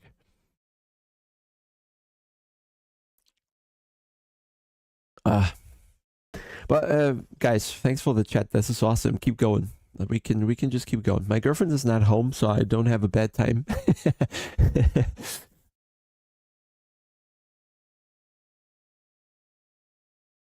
The pedal with more or less travel? No, I mean the pedal with more. No, Lowly. I can decide how much travel it has. Let me show you again. Okay, 1 sec. I'll just show you. It's fine. Just bringing up the scene here. And needing to move the window. Why is it chopped off? Oh, it's not chopped off actually. So what I can set here in the software is how much travel there's going to be, right? And maybe let me restart the camera. I'll restart the camera. Okay, I'll try. It needs to work. Where's my camera? It's loading. Probably need to connect and disconnect it. Damn it. Fuck's sake. Where's the system manager? Blah, blah, blah. Where's my camera? But I can just increase the travel here. And then I need to press the pedal much further, right? So it depends what you want. If I want to press the pedal 53.6 millimeters to reach 100%, then you can do that. I am a person, I like little travel. So it is not down to the pedal. The only issue is that number here. That differs on the Pro pedal because you can't go up to 56. I think the limit is 36 or something. So it has a bit shorter throw if you want to use it. But yeah, my camera is an absolute asshole and not working.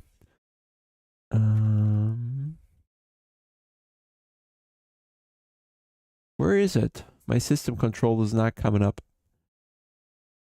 I don't know why. USB device manager, perhaps. Where is my camera? Cameras. Yeah, it's not there. So I also can't deactivate it. I need to change the, need to plug out the, get out the cable, plug it in again. So let's screw that for today. So scrolling up a little, which is better. Do you think if ACC went back to 1.8, it would become more popular again? No. Don't think so. because you'd probably throw the entire BOP out of the window. Just when you change the tires, you'd throw the BOP out of the window. Also, there was something objectively wrong in 1.8 where the front and rear tires had different slip angles, so to say. And that's why we had this permanent understeering in all cars. And it was very, very tricky to get the rear to rotate. And that's why we had weird setup. Oh, hey, how are you doing? You've been away since forever. And so now going back to 1.8, I don't think is the solution. No, I'm not. I was just trashing Heimo, but no. No.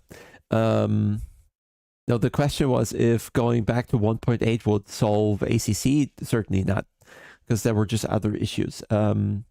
Ideally, we just get whatever the devs were able to do for AC Evo, put that on ACC, but I fear it's incompatible. So all the things that you complain about in ACC, suspension, I promise, not going to be an issue in AC Evo, okay? So if that's one of your concerns, you can cross that off your list. Tire grip is always something to discuss. We have very interesting cars and tire behaviors. We have very lenient tires for road cars, and we have very interesting tires that are more difficult to drive and much less forgiving for GT cars, for example. So it will be very interesting once it comes out, and I'm looking forward to hear what you think. Yeah, exactly. ACC is still popular. There's still 5,000 people on there right now, probably. It's just a couple of YouTubers have played 5,000-6,000 hours and they can't do any more. But ACC is still fine. Yeah, Oliver, I share that, but I think it's a matter of time until the content is there. I think just initially the focus group might be more the AC1 audience looking at the trailers. Will ever replace ACC sooner or later? Probably. I think once you drive Evo, the issue is that you don't want to drive ACC anymore. That's the problem I see. Once you get the feeling like, oh yeah, that's right. Then you go to ACC and you're like, yeah, that's cool, but Well, I can tell you that I have 5,500 hours on ACC, so not blaming anyone. Lowly, we can have any pedal curve. We can have it like this, so that force, so resistance and game input is linear. We can have it like this. So the force grows, or the resistance grows harder towards the end. We can have it like this. We can have it even harsher. So initially there's a lot of pressure going in without much game input. You're gonna have literally any pedal. You can do whatever, mate. Anything is fine. You can do something like this. If you want a pedal to behave like this, and you have a hump here, it's gonna feel very weird, and it doesn't make sense for a brake pedal, and it's gonna go mad if you go through this valley here. But you have complete freedom for your brake pedal, and it changes in an instant, right? You don't have to go down with a wrench and take your pedal apart. You just do whatever.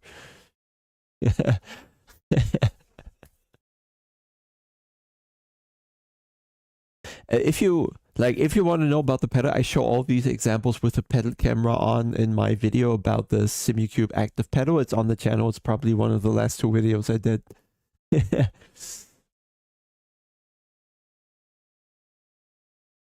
I hope I can take the curbs in Ascari full on no matter the car in Evo. Well, road cars tend to have a lot of ground clearance, so that works. AC1 mod hell. No, I hope also that the mod community is kind of being controlled in a way. That not everybody can post mods. That there's a barrier somewhere and a control mechanism. So we only get things that are useful, kind of, and add value. But we'll see. I don't know how that's going to work. Thoughts on LMU's extra grip at higher speeds? I felt like it was too much. I don't know. In terms of what? just because of downforce, or was the sliding at higher speed somehow more forgiving or something? But I don't know. I didn't notice anything particular at high speeds.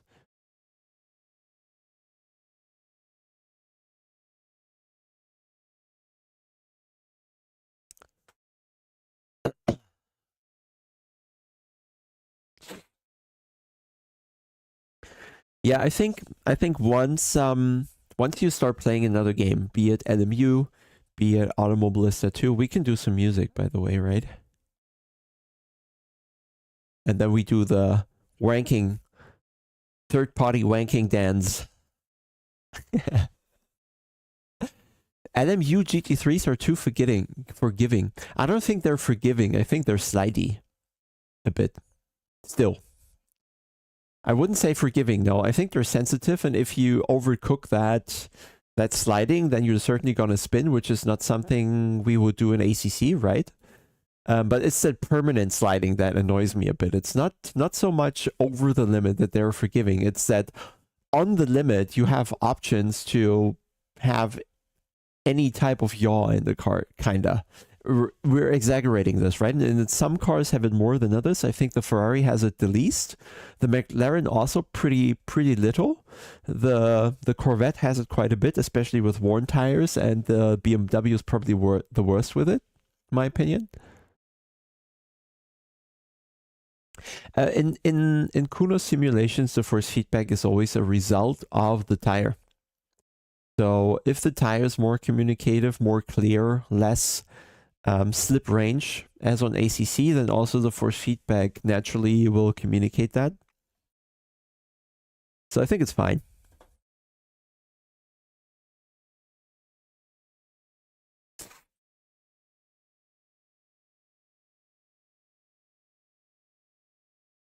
How you overcome luck of feeling on rear? I have issues that I'm spinning way too often.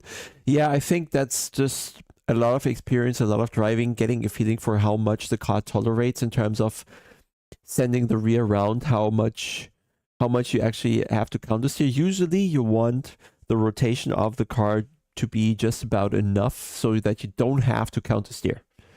As soon as you have to countersteer, you're overdoing it, and you have to keep the little, lower in the yaw angle.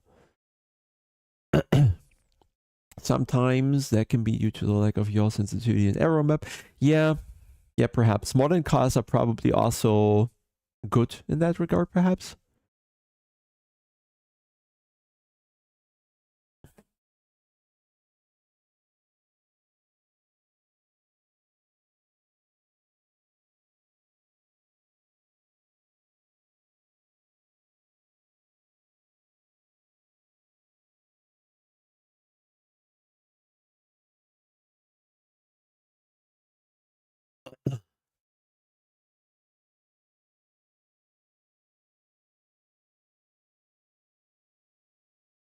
So what did I miss?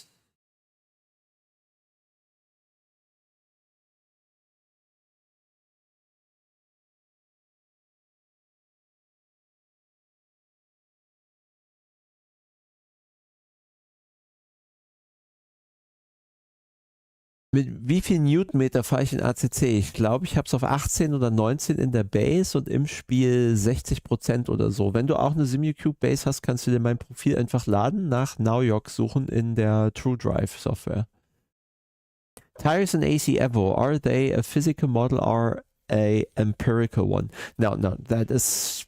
We're not, so A, I don't know, but B, I don't think Kunos is changing approach, especially when you look at how much problems both iRacing, rFactor, LMU have with the physical model. They just never get to solve it. And iRacing has been trying since a decade. rFactor since quite a few years as well. And we're still talking tires. And personally, I don't think the physical tire model offers advantages, because in the end, it is about what you feel in the game, the consistency that you have in the driving. And I always liked the Kunos driving behavior of cars and tires over all the other games. So I think in that regard, the empirical model offers more options. And just with or from knowing from working with Kunos and testing a few tires, it is great having the empirical model because we can make small and big and drastic and insane changes simply by changing a few values and test that 2 minutes later. And that is something I feel they cannot do with physical models where there's like some lead time. When they change something, they have to do some calculations, recreate the tire, blah, blah, blah, put it in the game, then do some testing. It probably gotten faster in the past, but I know it's been days of kind of tire rendering, so to say, for rFactor 2. So they lose time testing variants. And in Kunos, we can change 10 different tires in 5 minutes, so to say. And it's a big advantage because we can dial in the tire much more detailed. We can look at a certain behavior, make a change, test it, change, test, change, test, change, test, and that's going to be half an hour, and then resettle for the tire or something like that. And the others can't do that. So I wouldn't don't take the words empirical and physical as one better than the other. Don't do that. It's just a method to get to reasonable results, replicate in real life. And I feel you can do that with both models.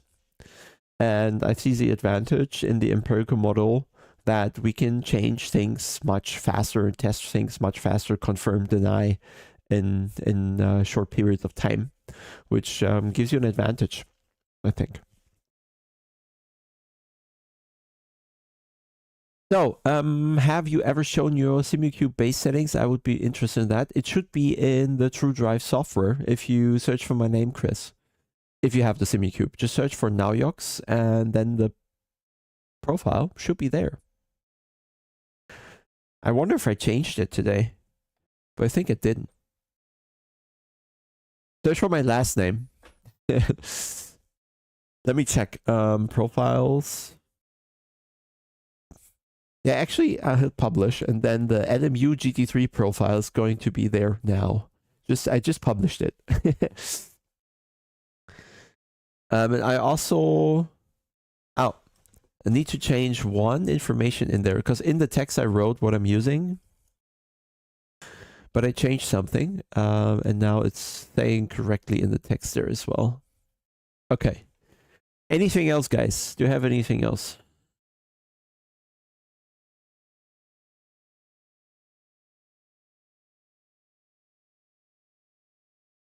I'll read that in a second. One moment. Crazy clip.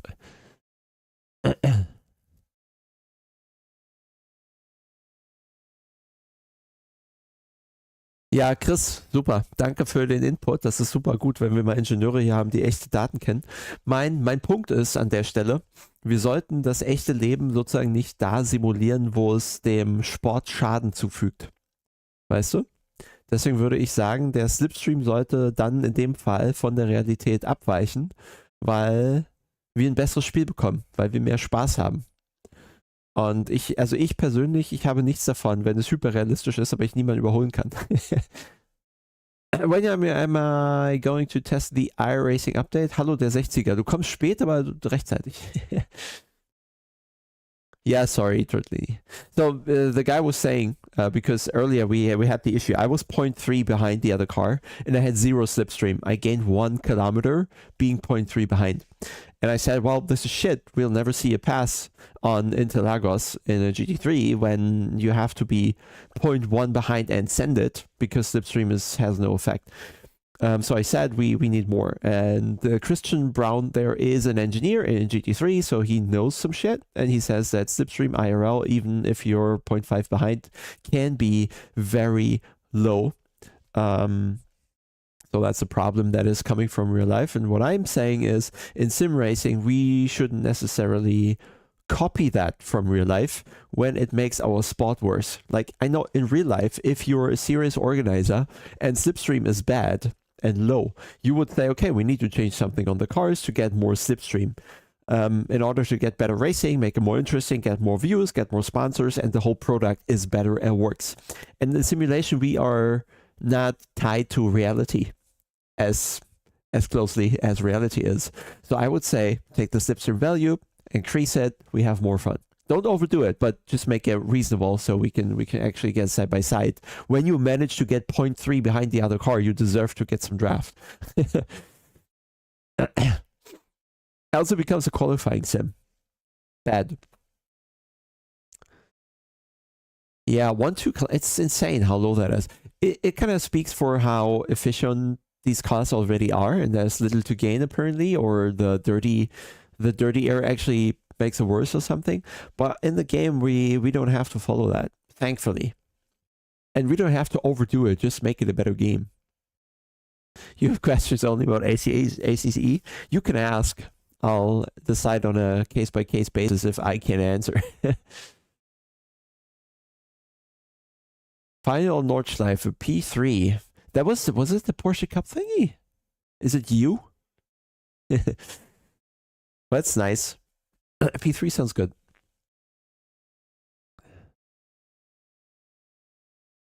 I'm hungry. I haven't eaten all day. I had breakfast and kind of that's it.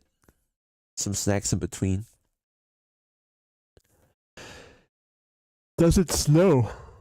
Not as far as I know so far. But the rain is cool.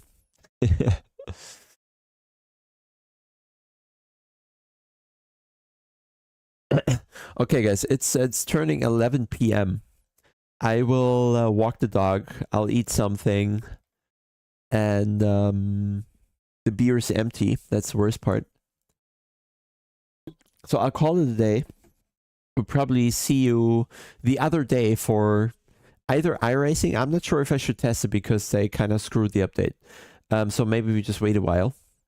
But perhaps there is something on LMU we can do. Perhaps there's something on AMS we can do.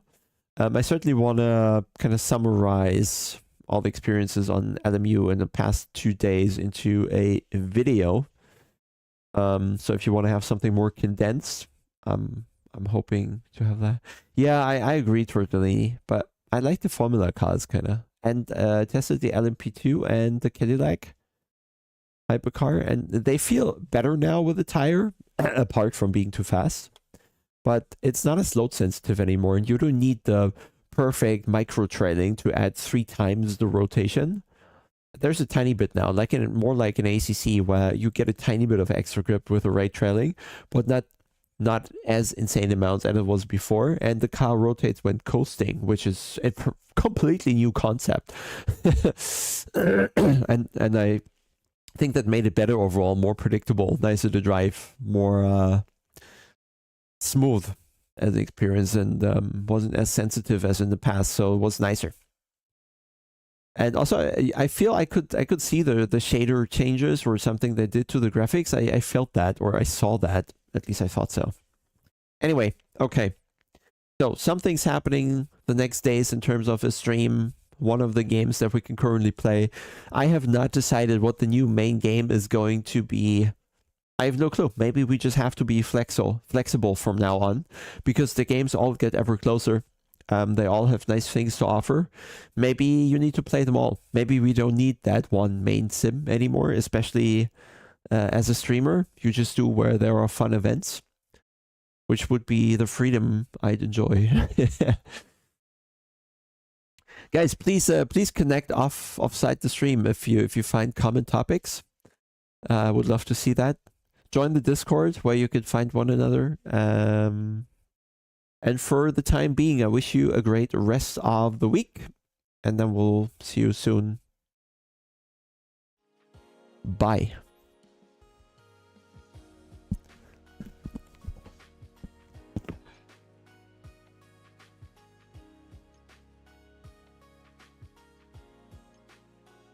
Oh, hit like or something.